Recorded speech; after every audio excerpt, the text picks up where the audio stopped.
মনে কে কে কে ভাই ভূত এফএম।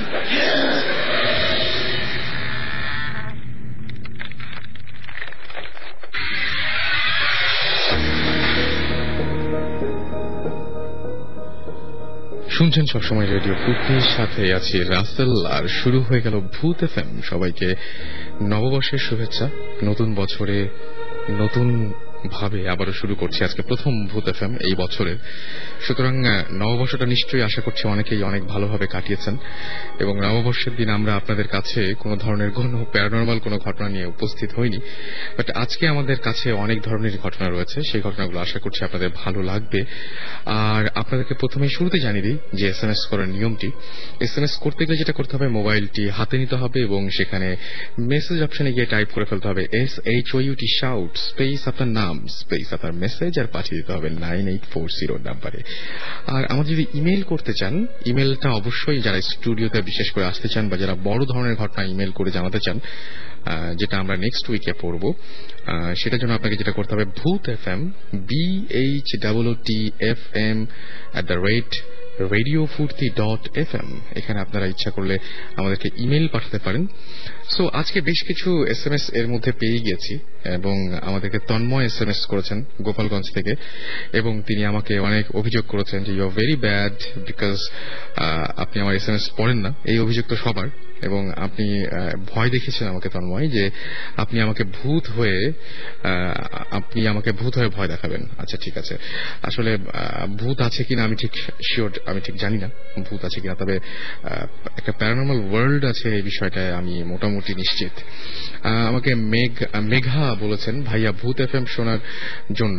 তিনি বলছেন যে আজকে লাস্ট ডেট, কজ কালকে তার এক্সাম শুরু হয়ে যাবে। ঐশী লিখেছেন খুলনা থেকে, আই লাভ ভূত এফএম, থ্যাংক ইউ। যাদের কালকে থেকে অনেকেরই এক্সাম শুরু হবে, তাদের জন্য অনেক অনেক শুভকামনা থাকলো। Wish you all the best. আশা করছি যে খুব ভালো এক্সাম দিবেন এবং যা আশা করছেন তার চাইতে অনেক ভালো একটা রেজাল্ট হবে। আর আমাকে ক্লাউড ঘোস্ট তিনি লিখেছেন যে রাসেল ভাইয়া শুভ নববর্ষ।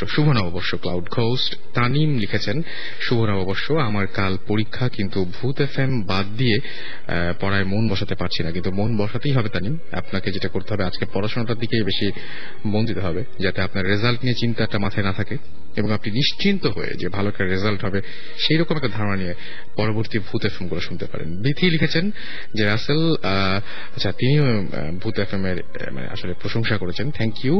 আর তাফান্নুম আমাকে এসএমএস করেছেন, এবং তার এসএমএস আমি কখনোই পড়ি না এরকম একটা অভিযোগ করেছেন তিনি, which is very true. But আসলে কিছু কিছু সমস্যা আছে, যে সমস্যাগুলোর জন্যই পড়া হয়ে ওঠে না। বাট মানে কখনোই যে পড়বো না মানে এটা কিন্তু সত্যি না। এই যে আজকে পড়ে ফেললাম। ঘোস্ট রাইডার আমাকে এসএমএস করে বলছেন রাসেল ভাই আমার এসএমএসটা পড়া হয় না। আচ্ছা অন্যও একই অভিযোগ। নীলাভ দেখে কি বলেছেন, নিশ্চয় অন্য কিছু বলবেন নীলাভ এরকম অভিযোগের বদলে। তিনি বলছেন আমার এসএমএস কি কখনোই পড়তে ইচ্ছা করে না। ও মাই গড, সবাই দেখছি একই রকমের অভিযোগ করছেন আজকে, অভিযোগ। ওকে আচ্ছা, আমার খুব ভালো লাগছে, 1 2 3 4 5টা মোটামুটি অভিযোগ আমি খন্ডায় ফেলছি। আর তমা লিখেছেন হাই ভাইয়া, কালকে আমার বার্থডে, সো আমাকে 12টার সময় উইশ করো। 12টা তো বেজে গেছে, হ্যাপি বার্থডে, এবং আশা করছি নতুন এই বছরটা অনেক অনেক অনেক অনেক ভালো যাবে আপনার, রাইট। আর এদিকে আমার কাছে আরো অনেক এসএমএস আছে, তবে আমার কাছে বেশ কিছু ইমেলও রয়েছে, যে ইমেলগুলো আপনারাই পাঠিয়েছেন, এবং সেরকমই কিছু ইমেল আমরা দেশে এবং দেশের বাইরে থেকে বিভিন্ন সময় বিভিন্ন ভাবে আপনাদের ইমেলগুলো পাই, এবং আপনারা অনেকে আমি জানি যে ইন্টারনেটের মাধ্যমে আমাদের ভূত এফএম শোনেন, এন্ড থ্যাঙ্কস ফর দ্যাট, এবং আশা করছি সবসময় আমাদের সঙ্গেই থাকবেন। তিনি লিখেছেন ভাইয়া আমি রূপম চৌধুরী আগরতলা ইন্ডিয়া থেকে লিখছি, এবং তিনি বলছেন আমি রেডিও ফুর্তির লিসনার, বিশেষ করে ভূত এফএম এর রেগুলার লিসনার, এবং আমি বিসিএ লাস্ট সেমিস্টারে পড়াশোনা করছি। ওকে, অলরাইট। এবং তিনি বলেছেন ভাইয়া আমার সঙ্গে একটা ঘটনা হয়েছিল 15-20 দিন আগে। আমি সেদিন রাতে একটা ভয়ঙ্কর স্বপ্ন দেখেছিলাম। ওকে, দেখলাম যে আমার বাড়ির সামনে মেইন রোড দিয়ে একজন মহিলা রাত 12টার সময় রাস্তা দিয়ে হেঁটে যাচ্ছেন, এবং একটা গাড়ি এসে ওনাকে ধাক্কা দিয়ে মেরে ফেলল। তখন আমার ঘুম ভেঙে যায়। যাই হোক, তিনি যেটা করেন সেটা হচ্ছে আবার বেশি কিছু চিন্তা না করে বা ওটা মাথায় না রেখে তিনি ঘুমিয়ে যান। কিন্তু সবচেয়ে ভয়ঙ্কর ঘটনাটা হলো সেটা হচ্ছে যে স্বপ্নটা তিনি এক নাগারে 7 দিন দেখতে পেলেন, এবং সেইম মানুষ, সেইম রাস্তা, সেইম গাড়ি, কিন্তু কাউকে তিনি সেটা বললেন না। কিন্তু কয়েকদিন পর যা হলো এটা দেখে তার মুখ দিয়ে কোনো শব্দই বেরোচ্ছিল না। সেদিন সত্যি সত্যি ঘটনাটা ঘটল। তার বাড়ির সামনে একজন মানুষ, যিনি গাড়ি অ্যাক্সিডেন্ট করলেন, তাকে একটা গাড়ি ধাক্কা দিয়ে চলে গেল এবং মানুষটি মারা গেলেন। সেম রাস্তা, সেম গাড়ি, সেম মানুষ। সো এটাকে কি আমি কোইন্সিডেন্স বলবো? এটাকে কি আমি কোনো এটাকে কি প্যারানর্মাল ঘটনা বলা যায় কিনা আই ডোন্ট নো। আমি বলতে চাই না, কারণ এটা পুরোপুরি আপনাদের ওপর। আপনারা চিন্তা করবেন যে আসলে এটাকে কোন ধরনের ঘটনা বলা যায়। অনেক সময় আমরা হ্যালোসিনেট করি, তাই না? হ্যালোসিনেট করি এবং হ্যালোসিনেট করার ফলে আমরা অনেক কিছু দেখি এবং আমরা অনেক সময় বলে ফেলি যে কি বলছে এটা তো সত্যি না, আসলে এটা সত্যি মনে হচ্ছে না, কি এরকম হতে হয় নাকি, বা আমরা হয়তো বাড়িয়ে বলছি, বা যিনি বলছেন তিনি হয়তো বাড়িয়ে বলছেন, বা এগুলো সব চোখের ভুল। ভাই, আমি একটা কথা বলতে চাই, চোখের ভুল হোক আর যাই হোক, যদি আমি এক্সপেরিয়েন্স করি তাহলে সেই এক্সপেরিয়েন্সটা খুব ভয়ঙ্কর। সেটা আমি সত্যি দেখি, মিথ্যা দেখি আর যাই দেখি না কারণ আমার চোখের সামনে একটা ঘটনা ঘটছে, এর চাইতে ভয়ঙ্কর কিছু হতে পারে না। আমি হ্যালোসিনেট করলে কার কি, যা হবার আমারই তো হবে। সো ঘটনাটা হ্যালোসিনেট তো আমি অন্য কিছু করতে পারতাম। আমি দেখতে পেতাম যে সুন্দর আমার একটা ফ্রেন্ড আমার জন্য একটা বার্থডে কেক নিয়ে এসে বলছে cake cut, Rasel cake cut, তোর জন্য কেক নিয়ে আসে। এরকম হ্যালোসিনেট করলে তো ভালো হয়, কেক খেলাম, পেটও ভরলো। এরকম কিছু হ্যালোসিনেট করলে নিশ্চয়ই আপনার তখন কোনো অভিযোগ ছিল না বা কোনো ধরনের কোনো ঝামেলা ছিল না। ঝামেলা তখন হয় যখন একদম আপনি কোনো ধরনের কোনো কিছু চিন্তাই করছেন না, বাট আপনার সামনে এরকম একটা অঘটন ঘটে গেল। যাই হোক, আমি আরেকটা ইমেল এই জন্য পড়তে যাচ্ছি। আমি জানি না যেটা হ্যালোসিনেশন কিনা, বাট আমার পড়তে খুব ইচ্ছা করছে বলে আমি পড়ছি। তিনি লিখেছেন যে এটা আমার এলাকার বড় ভাইয়ের গ্রামের কাহিনী, যা ওনার মুখ থেকে শোনা। আচ্ছা, এই ঘটনাটা অবশ্য ঠিক হ্যালোসিনেট করার মতো না। এটা হচ্ছে অনেক সময় এরকম ঘটনা ঘটে যে মিথ থাকে কিছু এলাকার, আমরা জানি না যে এটা সত্যি কিনা বা মিথ্যা কিনা, আমরা জানি না, বাট এই ঘটনাটা বেশ ভয়ঙ্কর এবং আমার মনে হয় যে শুনলে ভালো লাগবে। তো এক রাতে এক লোক প্রায় 12টার দিকে হেঁটে গ্রামে ফিরছিল। লোকটি যখন একটা ব্রিজের ওপর দিয়ে পার হচ্ছিল, হঠাৎ তার অনেক পানির পিপাসা পেল। তাই ব্রিজটা পার হয়ে সেই নদীতে নামে পানি খাওয়ার জন্য। তখন হঠাৎ লোকটি নদীটির কিছু দূরে কিছু একটা দেখতে পান। কিছু দূর গিয়ে উনি দেখতে পান একটি লাশ। লাশটা দেখে তিনি অনেক ভয় পেয়ে যান। তারপর তিনি কাছে যান লাশটাকে ভালোভাবে দেখতে। উনি দেখলেন যে ওটা একটা মেয়ের লাশ, যে কিনা বউয়ের সাজে আছে। হঠাৎ লোকটি সেই বধূ বেশে, যে বউটা আর কি সেটা মারা গিয়েছিল, সেই মেয়েটার কাছে যান এবং তিনি ভালো করে খেয়াল করে দেখেন যে তার হাতে একটা সোনার আংটি আছে, যেটা দেখেই বোঝা যাচ্ছে যে অনেক দামি। তো লোকটা তার আঙুল থেকে রিংটা খোলার চেষ্টা করেন, কিন্তু রিংটা কিছুতেই খুলতে পারেন না। তাই তিনি যেটা করেন সেটা হচ্ছে রিংটা খুলতে না পেরে পুরো আঙুলটাই ছিঁড়ে ফেলেন এবং সেই আঙুলটা নিয়ে তিনি চলে যান। এর পরের দিন যেটা হলো সেটা হচ্ছে একই সময় ওই ব্রিজের ওপর দিয়ে আসার সময় ওনার আবারও পানির পিপাসা পায়, কিন্তু তিনি ওই দিন ভয়ে ওই নদীতে নামেননি। তিনি কিছু দূর যাওয়ার পর একটা ঘর দেখতে পান, যেখানে মিটমিট করে আলো জ্বলছে, যদিও এই জায়গায় কোনো ঘর থাকার কথা না। কিন্তু তিনি পিপাসা মেটানোর জন্য, বুঝতেই পারছেন যে এরকম ক্ষেত্রে হয় এরকম যে পিপাসা বেশি পায় বা ঘটনা ঘটবে, এই জন্য হয়তো পিপাসাটা বেশি পেয়েছিল। সেই পিপাসা মেটানোর জন্য তিনি ওই ঘরটিতে যান এবং দেখেন একটি মেয়ে কাজ করছে। তিনি মেয়েটিকে পানি দিতে বলেন। তখন মেয়েটি কোনো কথা না বলে তার জন্য যেটা করে সেটা হচ্ছে পানি নিয়ে আসে একটি গ্লাসে করে, এবং মেয়েটি লোকটিকে গ্লাসটি যখন দেন তখন লোকটি তার হাতের দিকে তাকিয়ে দেখে যে ঠিক এই মেয়েটিরও এই হাতের যেটা রিং ফিঙ্গার, সেই রিং ফিঙ্গারটা নাই। এবং রাতে সে যেটা করলো সেটা হচ্ছে, যাই হোক, ফিঙ্গারটি তিনি গতকাল রাতে যে ফিঙ্গারটি যেরকম তিনি ছিঁড়ে নিয়েছিলেন সেটা দেখতে পেলেন এবং তিনি বুঝতে পারলেন কিছুক্ষণের মধ্যেই যে এটা সেই মেয়ে যার কাছ থেকে তিনি গত রাত্রে যার আঙুলটা ছিঁড়ে আংটিটা নিয়ে গিয়েছিলেন। এরপরে তার আর কোনো জ্ঞান ছিল না এবং তাকে পরবর্তীতে সেই জায়গা থেকে উদ্ধার করা হয়। আমাকে আতিকুল বেলি রোড থেকে এই ঘটনাটা SMS করেছেন এবং তিনি ইমেল করেছেন এবং তিনি বলেছেন যে তার স্টুডিওতে আসা সম্ভব না, সো তিনি ইমেলে জানিয়েছেন এটা। এবং হয়তো লোকটা পরবর্তীতে ওই মেয়েটাকে বা ওই বাড়িটাতে গিয়ে পুরো ব্যাপারটাই হয়তো হ্যালোসিনেট করেছিল, আমি যেটা বলছিলাম আর কি। হয়তো আগের দিন ওই একটা মানে অন্যায় কাজ করেছিল বলে, যদিও তিনি বলছেন যে লোকটির সাথে তারপরে আর কিছু হয়নি, যদিও মানে লোকটির কোনো ক্ষতি হওয়া বা এরকম কোনো কিছু ঘটেনি। লোকটি ঠিকঠাক ভাবে বহাল তবিয়তেই ফিরতে পেরেছিলেন এবং তিনি ঠিকঠাকই আছেন। বাট হয়তো ওই দিনের ওই ঘটনাটা তাকে মনে করিয়ে দেওয়ার জন্য যে কাজটা তুমি ভালো করনি। সো এটা হ্যালুসিনেট করতেই পারে, এটা হ্যালুসিনেশন হতেই পারে। বাট আপনি চিন্তা করুন যে এরকম অনেক রাতে যদি আপনার সাথে এই সেম ঘটনাটা ঘটতো, তাহলে আপনি কি করতেন? প্রথম কথা যে আমরা কি হয়তো এই রিংটা খোলার কোনো সাহসিকতা দেখাতাম না বা খুলতাম না বা এরকম অন্যায় কাজ করতাম না। আর সেকেন্ড কথা হচ্ছে যে তারপরে যদি এরকম কোনো ঘটনা ঘটতো সত্যি সত্যি আমাদের সামনে, তাহলে আমাদের অবস্থা কি হতো? আমরা গতবার SMS এর সময় বেশ কিছু ইমেলে আমরা পড়লাম, গতবার ইমেল পাঠিয়েছেন যারা গত সপ্তাহে, তাদের মধ্যে অনেকে বলছেন যে হ্যাঁ, ম্যাক্সিমাম ঘটনাগুলো যেটা হয় সেটা হচ্ছে যে একটা লোক এরকম একটা কিছু এক্সপেরিয়েন্স করে তারপর সে সেন্সলেস হয়ে যায়।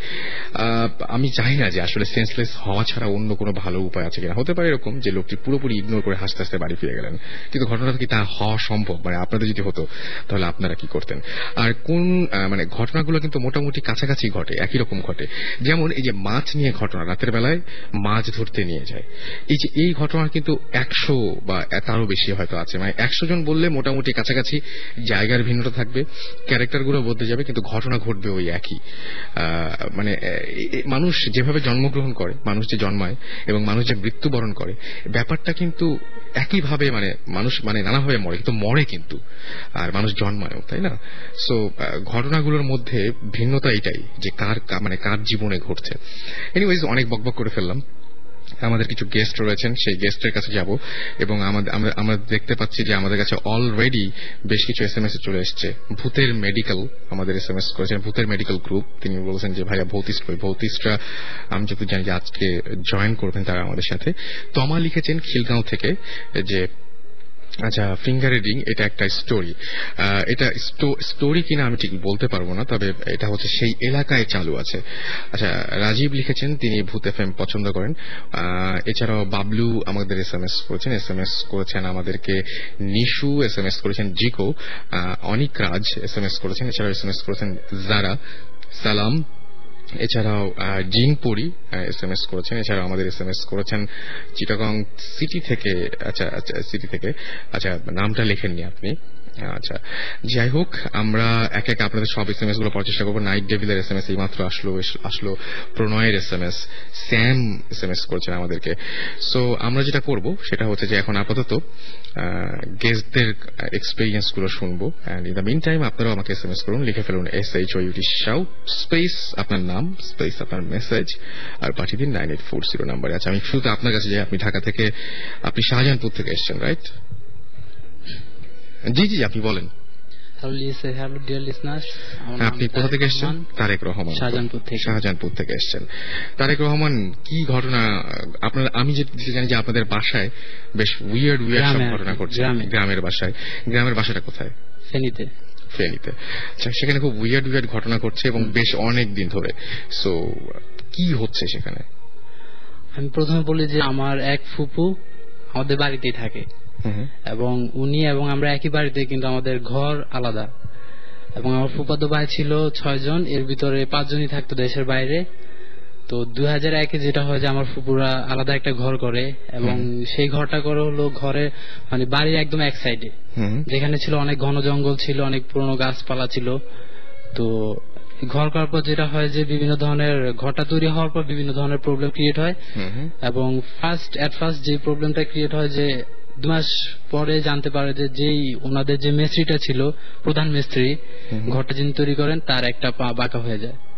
আচ্ছা, তো এরপরে বিভিন্ন ভাবে ওনারা এই খবরটা এখানে আসে এবং জানার পর যেটা হয় যে ওই মিস্ত্রি বিভিন্ন কবিরাজ দেখায় এবং দেখানোর পর যেটা হয় যে বলে যে কবিরাজরা যেটা বলে যে এই যে ঘরটা তৈরি করেছেন উনি, এই ঘরটার একটা সাইড ছিল বাঁকা, যে কারণে ওনার একটা পা বাঁকা হয়ে যায়। তো এই ঠিক এর 1.5-2 বছর পর থেকে নানা এটা মানে একদমই কবিরাজের মতামত আর কি, তার কবিরাজের নিজস্ব মতামত। ওকে, তারপর তো এর 1.5-2 বছর পর থেকে বিভিন্ন ভাবে প্রবলেম হতে থাকে। যেমন তখন আমার একটা ভাবি ছিল, বড় ভাবি বিবাহিত ছিল, একটা ভাই। তো ওই ভাবির রুমে বিভিন্ন ধরনের সমস্যা হতো, দেখা যেত যে আলমারির ভিতর বিভিন্ন আওয়াজ করতেছে। সেই আওয়াজগুলো কেমন? হ্যাঁ, যে একটা বাচ্চা যেভাবে কাঁদে ওইভাবে কাঁদতো। এটা কি দিনে হতো নাকি রাত্রের বেলা? এটা বেশি শোনা যেত, যখন ঘুমাতে যেত তখন আর কি এই প্রবলেমটা হতো। ওকে, আর দেখা যেত ভাঙচুর করতে, যেরকম একটা গ্লাস নিচে ফেলে আমরা যে ভাঙার আওয়াজটা শুনবো, এরকম নানা রকম ভাঙার আওয়াজ শোনা যেত। তো তারপর ভাবি যেটা ছিল যে উনি কখনো ভয় পেতেন না এই জিনিসগুলা। হ্যাঁ, ভয় না পেয়ে উনি ওই ঘরটাতেই থেকে যেতেন, এবং প্রথম উনি কাউকে এই ব্যাপারটা জানাননি। তারপর বিভিন্ন ভাবে বিভিন্ন ধরনের, আমার ভাই, বড় ভাই যখন বাড়ি থেকে আসে তখন উনি এই প্রবলেমটা দেখতে পান। যেটা দেখতে পান যে উনি একদিন রাত্রের বেলায় বাইরে এসেছেন, যেটা ঘরটা যেরকম ছিল, আমি ঘরটা বলি যে ঘরটা ছিল এক সাইডে ছিল 3টা রুম আর এক সাইডে ছিল 4টা রুম, এবং মাঝখানে ছিল যেটা করিডোর, মানে সবাই হাঁটা করতো, হাঁটা আসা যাওয়া করতো। এবং উনি যখন বাইরে হলেন রুম থেকে, উনি দেখলেন যে একটা মেয়ে শাড়ি পরা, অনেক লম্বা। তো যখন মেয়েটা হাঁটতেছে করিডোরে, এবং যখনই ওনার দিকে তাকালো, তো মেয়েটা কি হলো, আস্তে আস্তে ছোট হয়ে গেল। দেখা যায় আস্তে আস্তে একদম ছোট হতে হতে ওটা একসময় মিলিয়ে গেল। তো উনি এই ব্যাপারটা দেখার পর তেমন ভাবে গুরুত্ব দেন না এবং কাউকে বলেন নাই। তো এরপরে বিভিন্ন ভাবে আরো সমস্যা হতে থাকে। তো সমস্যা হওয়ার পর যে এর মাঝে আমার 2 নাম্বার ভাই যিনি, উনিও বাইরে থেকে আসেন, আসার পর বিয়ে করেন। বিয়ে করার পর আমার বড় ভাবির কিছুটা সমস্যা হয়। বড় ভাবে একটা রোগ ধরা পড়ে, যেটা হচ্ছে যে ওনার মুখ দিয়ে এবং যে লোমকূপ গুলা আছে এগুলি রক্ত ঝরতো, আর রক্ত ঝরতে, এবং বিভিন্ন ডাক্তার দেখানোর পরে কেউ কিছু ধরতে পারে নাই। এবং আপনি বলছেন যে আপনারা ঢাকাতেও চিকিৎসা করিয়েছেন, বিভিন্ন জায়গায় চিকিৎসা করেছেন। এবং ঢাকাতে সমরিতা হাসপাতালে ছিল, প্রায় 3 মাস ভর্তি ছিল। তো সমরিতা ভর্তি করার পর ডাক্তাররা যেটা ওইখানেই প্রথম ধরা পড়লো যে ওনার রক্তকণিকা ড্যামেজ হয়ে যায়। তো এভাবে এখানে চিকিৎসা হতে থাকলো। এরপর বাড়িতে নানা রকম ভাবিরা আরো দেখতে পেলো যে ঘটনাগুলো, যে মেজো ভাবির রুমে নানা রকম এই আওয়াজগুলো, সেম আওয়াজগুলো আবার মেজো ভাবির রুমে হওয়া শুরু করলো। বউ আসলেন, তার উপরেও ঠিক একই রকম ঘটনা ঘটছে। তারপর দেখা যায় যে আমরা যেটা বলি যে বোবা ধরলে যেরকম হয় আর কি, যে চেপে ধরে বা নিঃশ্বাসটা বন্ধ হয়ে যাচ্ছে, এরকম ভাবে বিভিন্ন ধরনের প্রবলেম হয়ে থাকলো। তো আমার এর ভিতর আবার আমার 3 নাম্বার ভাইটাও বিয়ে করে। 3 নাম্বার ভাই বিয়ে করার পর যেটা হয় যে ভাবি, আমার যে বড় ভাবিটা ছিল, উনি আরো অসুস্থ হয়ে যায়। আচ্ছা। তো এক সময় দেখা যায় যে উনি মারা যায়। আচ্ছা। মারা যাওয়ার সময় যে ওনার যেই ডিজিজ গুলো দেখা দেয়, যে চুল সব উঠে যায়। উনি যখন মারা গিয়েছিলেন তখন ওনার মাথায় একটাও চুল ছিল না, প্লাস উনি একদম শুকনা হয়ে যান।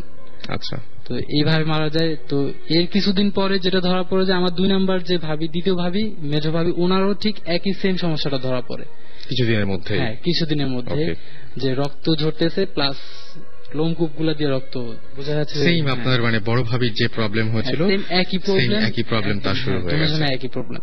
ওকে। তো ওনাকেও সেম একই ভাবে এখনো চিকিৎসা চলছে ওনার, এখনো উনি ওইভাবেই আছে। তো এর ভিতর আমার 4 নাম্বার ভাই যেটা, উনিও বিয়ে করেন। তো উনি বিয়ে করার পর যেটা হয়, যেহেতু ওনারা গ্রাম থেকে শহরে চলে আসে, মানে ফেনীতে চলে আসে, ওইখানেই থাকা দেওয়া শুরু, ওইখানে থাকা শুরু করে।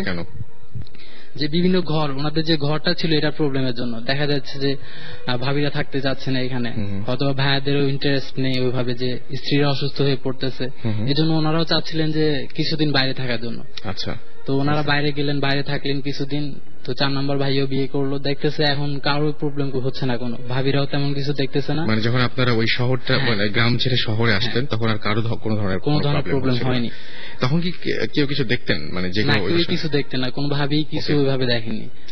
তো যেটা হওয়ার পর ওনারা আবার এভাবে যখন 1 বছর ওনারা ওইভাবে বাইরে থাকলেন, থাকার পর ওনারা আবার গ্রামে চলে আসলেন, গ্রামের বাড়িতে, যেহেতু এখন ভাবিদের কোনো প্রবলেম হচ্ছে না আর সবাই মোটামুটি ভালো আছে, এই জন্য ওনারা আবার গ্রামে চলে আসেন। গ্রামে আসার পর যেটা হয় যে আবার প্রবলেম শুরু হয়, যে আমার 4 নাম্বার ভাবি যেটা, ওনার সাথে এখন প্রবলেম শুরু হয়, এবং কিছুদিন পর ওনার কিভাবে সেম প্রবলেম একদম সেম একই প্রবলেমটা ধরা পড়ে। ওকে। হ্যাঁ, ওনার শরীরটা দেখা যাচ্ছে যে ফুলে যায়, তারপর রক্ত মানে দুর্বল হয়ে পড়ে। তো ডাক্তার দেখানোর পরে প্রথম যেটা হয়েছিল, যে ডাক্তার বলেছিল যে হয়তো বা রক্ত শূন্যতা, এই কারণে এই প্রবলেমটা হচ্ছে। আচ্ছা। তো ঢাকায় আমরা যখন নিয়ে আসি, তখন ঢাকায় ডাক্তার পরীক্ষা করে এবং দেখা যায় যে সেম একই রক্তকণিকা ড্যামেজ। আমার 3 ভাবির একই সমস্যা, সেম ভাবে মানে তারা আক্রান্ত হয়েছেন, এবং তাদের মধ্যে বড়জন যিনি, তিনি মারা গিয়েছেন। এবং এরপর আমার ওই বড় ভাই আবার বিয়ে করেন। বিয়ে করার পর যেটা হয় যে এই ঘরে আবার ওনারা কি করেন যে এভাবে থাকার পর যখন দেখলেন যে 4 নম্বর ভাবিটা অসুস্থ হয়ে পড়লো, তখন ওনারা আবার শহরে চলে আসেন। আচ্ছা, এখন পর্যন্ত ওনারা ফেনীতে আছেন। ফেনী শহরে আছেন? শহরে আছেন, এখন আর বাড়িতে যাননি ওনারা। ওকে। তো এটা যেটা হয় যে এগুলাই প্রবলেম হয়েছে আপাতত। যে এরপরে এমনি আমার ভাইরা যেটা হয়েছে যে ভাইটা আমার বাড়িতে থাকতো উনি বিভিন্ন ধরনের প্রবলেম দেখতে পেরেছেন।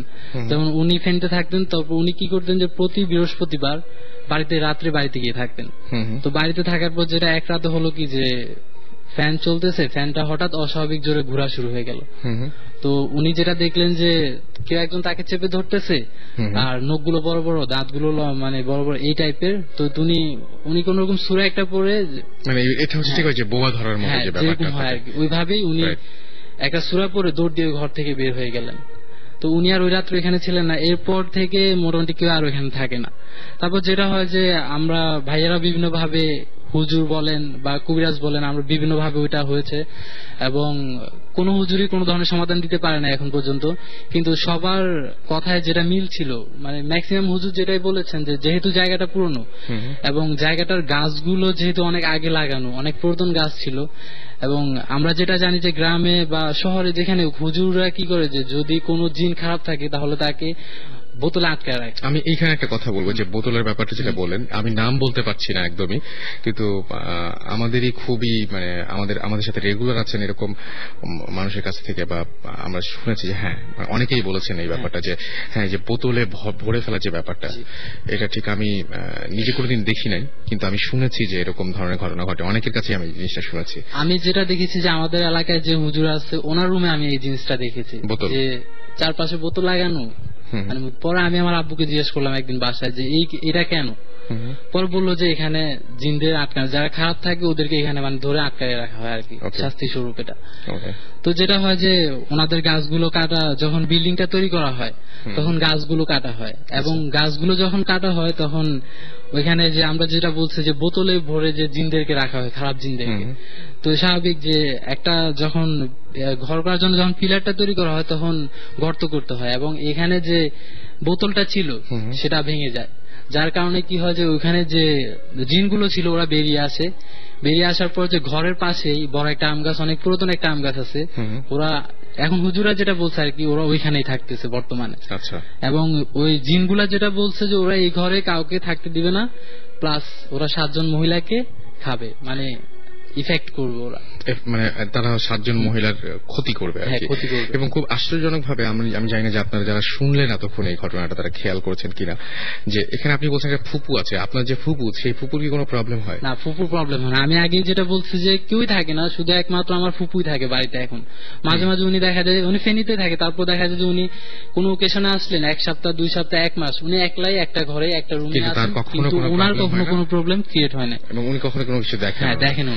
সো আমি এই ঘটনাটা শুনে আমার যেটা মনে হচ্ছে যে যাই থাকুক না কেন এই বাসায় নতুন কেউ, মানে ফ্যামিলির কেউ, মানে রক্তের সম্পর্কের নয় এরকম কেউ আসলেই প্রবলেমটা তার সাথে হচ্ছে। মানে যাদেরকে বিয়ে করে নিয়ে আসছেন তারা ডেফিনেটলি আপনাদের ফ্যামিলির না, আপনাদের ফ্যামিলির বাইরের মেয়েগুলোকেই বিয়ে করে নিয়ে আসছেন, এবং বিয়ে করে নিয়ে আসার ফলে যেটা হচ্ছে সেটা হচ্ছে যে বাইরের মানুষকে তারা করছে ক্ষতিটা, কিন্তু ঘরের মানুষ বা ঘরে যারা মেয়েরা আছে তাদের কোনো ক্ষতি হচ্ছে না, ঘরের ছেলেদেরও কোনো ক্ষতি হচ্ছে না।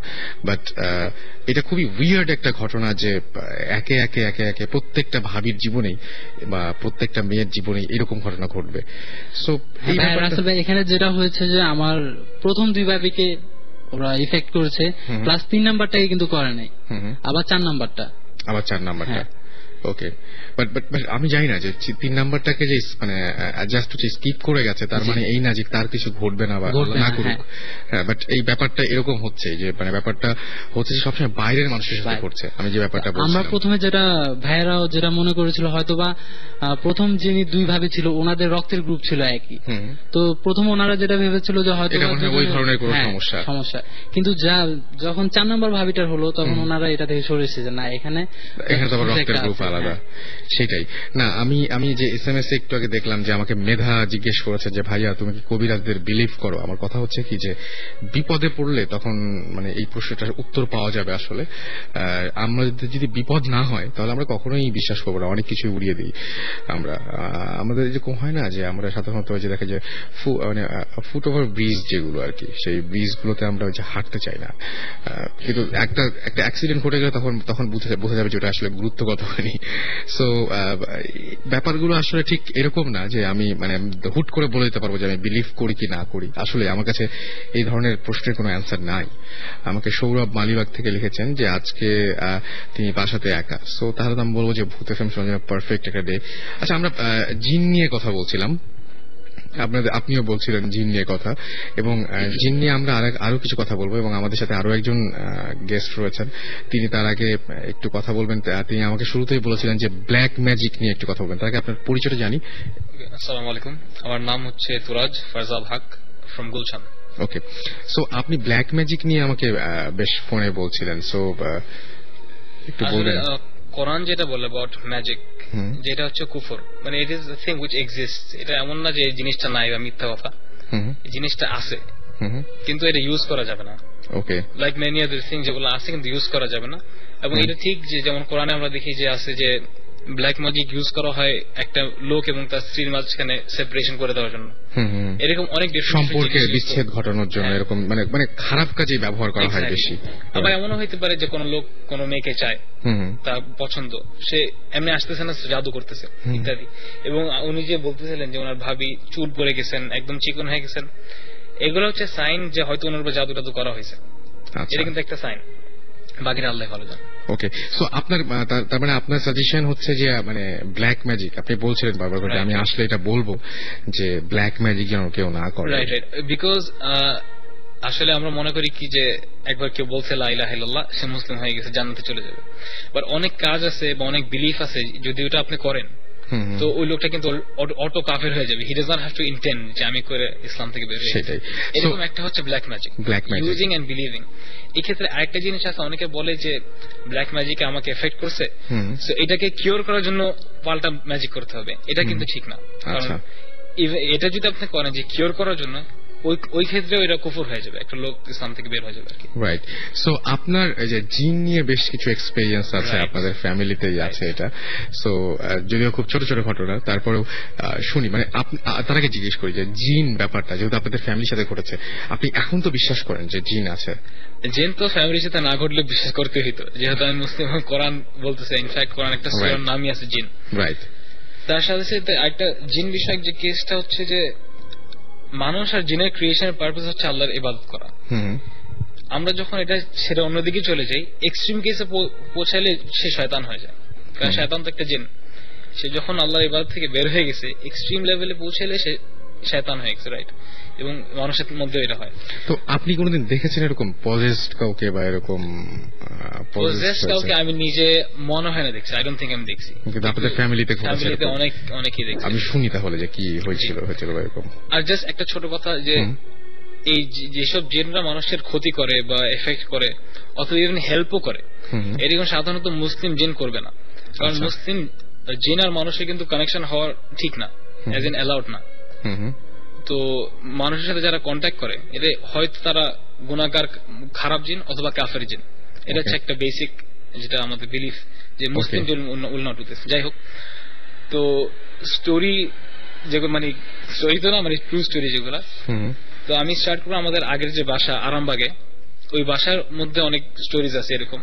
আর আপনি বারবার করে আমাকে ঘটনাগুলো একটু আগে বলার সময় বলছেন যে all of them are true, বারবার করে বলছেন, বিকজ অনেক সময় স্টোরিজ এমফ্যাসিস দিচ্ছিলেন বারবার করে। সো সেটাই, সো কি হয়েছিল? হ্যাঁ, তো ওই বাসার ছাদে, 3 তলার মধ্যে, ছাদের মধ্যে আর কি একটা রুম ছিল, আর সবাই বলতো যে এই রুমে হয়তো জিন টিন আছে, বিকজ সবসময় সাউন্ড টাউন্ড পাইতো। কেউ হয়তো হঠাৎ যেখানে কেউ নাই, খুব ভালো আতরের স্মেল পাইতেছে, যেখান থেকে হয়তো আপনি যদি ভালো আতর লাগায় ক্রস করেন, স্মেলটা আসবে, বাট কোন মানুষ ক্রস করেনি। তো এরকম অনেক ঘটনা ছিল। তার সাথে সাথে আমার নিজের আম্মার সাথে যে ঘটনা ঘটছে, এটা হচ্ছে অ্যারাউন্ড 1979-1980 ঘটনা। তো রাতে ঘুমায় আছেন আব্বা আম্মা, এবং আমার বোন তখন হয়েছে মাত্র 3-4 মাসের বাচ্চা আর কি। এবং রুমের লাইট অফ, শুধু একটা সবুজ ডিম লাইট জ্বলতেছে। সো অ্যাটমসফিয়ারটা এমনিতেই একটু অন্যরকম, অন্ধকার লাইট আছে, বাট কিছু মানে ব্যাপারটা হচ্ছে মানে মোটামুটি স্পষ্ট সবকিছু দেখা যায়। Right right. এবং আমার বোন ছিল বেবি কটেজে থাকে, একদম আমার বিছনার সাথেই, যাতে করে হাত দিলে ধরতে পারে আর কি বাচ্চাকে। তো গভীর রাতের মাঝে হঠাৎ করে, সেক্ষেত্রে যে বেবি কটের রেলিং যেটা এক সাইড খোলা যায়, সাইড খোলা যায়, নামিয়ে খোলা ছিল, আম্মা যেন হাত দিয়ে দেখতে পারে আর কি। তো রাতে হঠাৎ অ্যাবনর্মালি, সাধারণত এরকম বাচ্চা চিল্লাইতো না, তো হঠাৎ অনেক জোরে চিল্লা উঠছে, আর ছোট বাচ্চা 3-4 মাসের। আমার মা এটা শুনে উঠে গেছে, ওইটা বসে গেছে। আচ্ছা। বসেই দেখে যে খাটের অন্য সাইডে একটা হয়তো 4-5 বছরের ছোট মেয়ে, ফ্রক পরা, এবং চাইনিজদের যেমন চুল থাকে সামনে কপাল ঢাকা, এরকম চুল, রাউন্ড ফেস, শ্যামলা মতো, স্পষ্ট ফেস ছিল, স্পষ্ট ফেস, রাউন্ড শ্যামলা মতো, বড় বড় চোখ করে আমার মায়ের দিকে তাকায় আছে। আচ্ছা। তো বিষয়টা কিন্তু যদি আমরা নিজেদের ওই পজিশনে রাখি, খুব স্ক্যারি একদম। যে আপনি ঘুমের থেকে উঠে দেখতেছেন আপনার বাচ্চার পাশে একটা এরকম মেয়ে এভাবে আপনার দিকে বড় চোখ করে তাকায় আছে। তো ওনার তো এটা দেখে খুব অবস্থা খারাপ। আব্বাকে যখন ডাকলেন যে দেখো বাচ্চার পাশে কে, এইটা, যখন আব্বা উঠলেন দেখেন যে আসলে কিছুই নাই। ওকে। তো এটা আপনার মাই দেখতে পেয়েছিলেন? আম্মা নিজে দেখতে, কিন্তু আব্বা যখন উঠছে উনি দেখেন নাই। আচ্ছা। আপনার আরেকটা ছোট বাচ্চা এরকম ঘটনা আছে আপনাদের ফ্যামিলিতে, একটু বলবেন? এটা হচ্ছে আমার ফুফাতো বোন, কাজিন, তাদের বাসা হচ্ছে ওয়ারিতে, এবং ওই বাসায় এই স্টোরিগুলা। তো উনি বলতেছিলেন আমাকে যে যখন বাচ্চা হয়েছে তারা ফিল করতে ছোটকাল থেকে, যখন মানে একদম বাচ্চা একদম ছোট, কয়েক মাস, তখন জিনগুলা অনেক বাচ্চাকে কষ্ট দিছে, ইন দ্য সেন্স যে হয়তো বাচ্চাকে কেউ চিমটি মারতেছে বা গোতা মারতেছে, বাচ্চাকে কান কেঁদে উঠতেছে, মানে নর্মালি না। তো দে কুড ফিল যে হয়তো কিছু আছে। একবার এরকম বাচ্চাকে কোলে নিয়ে বা বাচ্চার টেক কেয়ার করতেছে, তো আমার কাজিন শি ফেল্ট যে তার ডান দিকে যে জানলাটা আছে, এই জানলাতে তার মনে হয়েছে কেউ দাঁড়ায় আছে। উনি যখন তাকাইছেন এখানে, তাকে দেখে আসলে কেউই নাই। ঠিক আছে, উনি এটা পাত্তা দিলেন না। কিছুক্ষণ পরে দেখেন যে বাচ্চাটা ঠিক ওই জানলার দিকে একদম গভীর ভাবে তাকে হাসতেছে বা কিছু একটা করতেছে। তার মানে বাচ্চাটা কিছু একটা ফিল করছে। এক্স্যাক্টলি। তো জিন তার নিজেকে এক্সপোজ করতেছিল বাচ্চাটার কাছে। সিমিলারলি বাচ্চার আরেকটা স্টোরি আছে, ওই সেম বাসার নিচ তলায় বাচ্চাটা যখন আরেকটু বড় হয়েছে, হাঁটতে পারে, হয়তো স্পষ্ট কথা বলতে পারে না, তখন মনে করেন ফর এক্সাম্পল ড্রয়িং রুমে সবাই বসা অবস্থায় হঠাৎ দেখতে পারতেন যে, হঠাৎ বলতে বাচ্চাটা লাঠি নিয়ে সামনে ব্ল্যাঙ্ক জায়গায় মারতেছে, ওকে। সো অ্যাজ ইফ সে কাউকে মারতে চাইছে, কাউকে পিটাইতেছে, মারতে চাইতেছে, আর অন্য কেউ দেখতেছেন এটা। আচ্ছা। তো আর বোন তার বাচ্চাকে জিজ্ঞেস করতো যে কেউ ওইখানে কেউ আছে, ও ইশারা করে বলতে হ্যাঁ আছে। বলতে কি বলে, ইশারা করে সে দেখাচ্ছে যে আমাকে ডাকতেছে। সো এটা ছিল বাচ্চার স্টোরি, মানে যে সে জিনটা এজ এ বাচ্চার কাছে নিজেকে এক্সপোজ করছে, বাট অন্য কেউ আর দেখতে পারতেছে না এটা। অলরাইট। সো এই হচ্ছে ঘটনা। এবং তারপরে মানে আচ্ছা, এই যে একটু আগে আমরা যে ঘটনাটা শুনলাম যে একটা বাসায় প্রবলেম হয়, আবার সেই বাসাটা চেঞ্জ করলে আর প্রবলেম হয় না, এই ঘটনাটা কি মনে হয় যে আসলে এরকম কোন নির্দিষ্ট এরকম বাসা থাকতে পারে যে বাসায় প্রবলেম গুলো হয়, বা অন্য কোনো বাসায় প্রবলেম নাও হতে পারে, এরকম কোন ঘটনা কি থাকতে পারে? আসলে এরকম আসলে আল্লাহ নোজ বেস্ট, বা যেটা মনে হয় তা হচ্ছে যে এমন হইতে পারে যে হয়তো একটা জায়গায় জেনরা অনেক বছর ধরে থাকতেছে, because they live long lives, হয়তো কয়েকশো বছর ধরে থাকতেছে, কে জানে। তো হয়তো ওই জায়গায় অন্য কেউ আসবে, এটা তারা পছন্দ করে না। এটার সাথে সাথে এটাও হইতে পারে যে জেন কোন একটা স্পেসিফিক লোককে পছন্দ করে ফেলছে, আচ্ছা, এবং সে যেখানেই যাচ্ছে ওইখানে তাকে ফলো করতেছে, ঈদের পছন্দ করছে। অথবা অনেক সময় এরকম, আমার একটা ফ্রেন্ডের ঘটনা আছে, লম্বা স্টোরি শর্টে বলি, যে তাদের বাসার বুয়াকে এফেক্ট করছিল, জিন ধরছিল, যখন ছাড়াইতে চেষ্টা করতেছে, পানি মারছে, পানির মধ্যে সূরা ফালাক, নাস, আয়াতুল কুরসি পরে ফু দিয়ে পানি মারতেছে, সে বলে মরিচ মারতেছে। জিনটা বলতেছে মহিলার মুখে, যে ইন হার ল্যাঙ্গুয়েজ আর কি, যে মরিচ মারছে। এট দ্য এন্ড সে বলতেছে তুমি কেন ওকে অ্যাটাক করছো? ও বলে যে আমি চুল শুকাইতেছিলাম, সে আমার চুলের উপরে পাড়া দিছে। আচ্ছা, সম্ভবত বুয়াটা হয়তো ময়লা টলা ফেলতে গিয়ে, সে তো আর বুঝে নাই, সে তো আর দেখতে পারেনি, পাড়া দিছে। So it can be possible যে হয়তো জিন কাউকে পছন্দ করছে অথবা রায় আছে তার উপর, হতেই পারে, রিভেঞ্জও নিতে পারে। সেটাই, মানে আপনারা বলছেন যে আগে অনেক এরকম ঝামেলা হতো, তারপরে যখন আপনারা বাসা চেঞ্জ করেছেন, আপনাদের আগের বাসাটা কোথায় ছিল? আরামবাগ থেকে যখন গুলশানে চলে এসেছেন, তার ওই বাসাতে অনেক প্রবলেম হতো, কিন্তু গুলশানের এই বাসায় কোনো প্রবলেম হচ্ছে না। সো ইট ওয়াজ প্রবাবলি বাসার কোনো কেস, হয়তো মানুষের সাথে কিছু ছিল না। আচ্ছা, আমি তার মাঝখানে একবার জানিয়ে দিই যে আমাদের সাথে ভৌতিস্ট জয়েন করেছেন এবং জিবরান ভাই আমাদের সঙ্গে আছে। জিবরান ভাই হচ্ছে মানে কি বলবো, অনেক অনেক অনেক ক্লান্ত হয়ে এসছেন, কারণ লিফট ছিল, পা ব্যথা হ্যাঁ ছিল। বাট আমি একটা, আচ্ছা এই যে ঘটনাগুলো আজকে আমরা যে বিষয় নিয়ে আলোচনা করছিলাম জীবন ভাই, ইনফ্যাক্ট যে ও বলছিল যে ওর বাসায় একটা ঝামেলা ছিল, তারপরে উনিও বলছিলেন যে ওনার বাসায় ঝামেলা, এবং এটা কি হয় যে অনেক সময় দেখা যাচ্ছে কি যে সত্যি তো মানে এই বাসাটায় ফিরে গেলে আবার সেই আগের ঘটনা ঘটতে থাকে, আবার সেই বাসা থেকে অন্য বাসায় যখন চলে আসে তখন আর এই ঘটনাগুলো ঘটে না। আমি ঠিক জানি না এখন ওটা, অনেস্টলি স্পিকিং, কারণ উনি যেটা বলছেন, সরি জিবরান, জিনিসটা হচ্ছে যে এটা কিন্তু উনি যেটা বললো সেন্ট্রিক, প্লেস সেন্ট্রিক কিংবা পিপল সেন্ট্রিক হতে পারে, কারণ আমরা যখন যাচ্ছি ইনভেস্টিগেট করতে, অবভিয়াসলি আমরা জায়গায় যাচ্ছি to see if there any paranormal activities, so obviously place centric. কেন হয়, কিসের জন্য হয়, এটা these are age old things. Every religion বলে যে explanation of these things, যে আমরা বলি জিন, spirits, ghosts, এটাই হয়। কিন্তু প্রবলেমটা হয়ে গেছে যে এখানে যে no religion has ever defined it properly.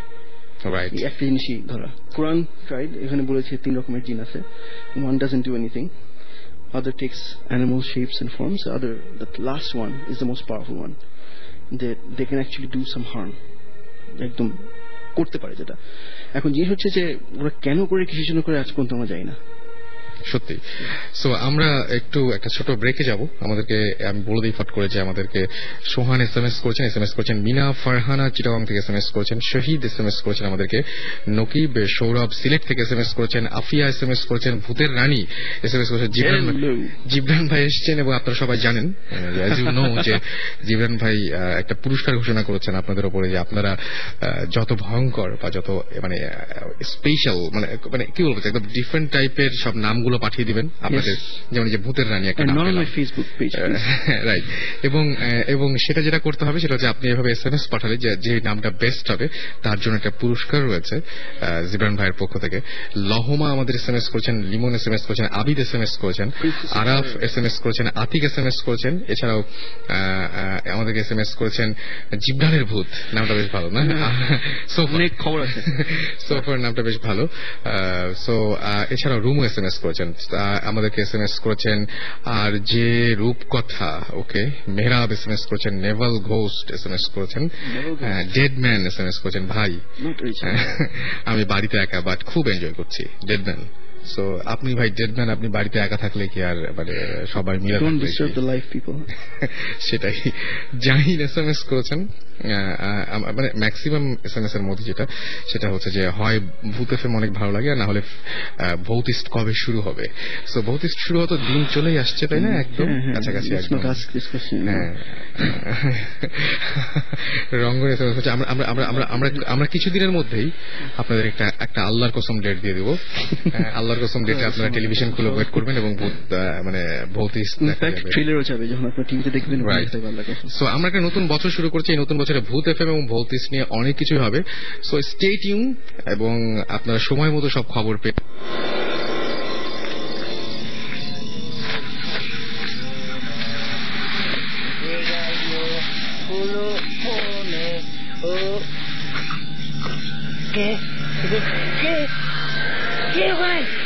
ভূত এফএম।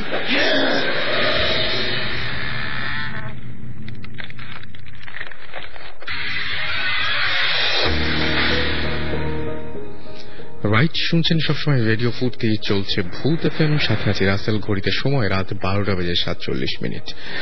আর ওয়েদারটা খুব দারুণ। এবারের বছরটা শুরু হয়েছে খুব সুন্দরভাবে।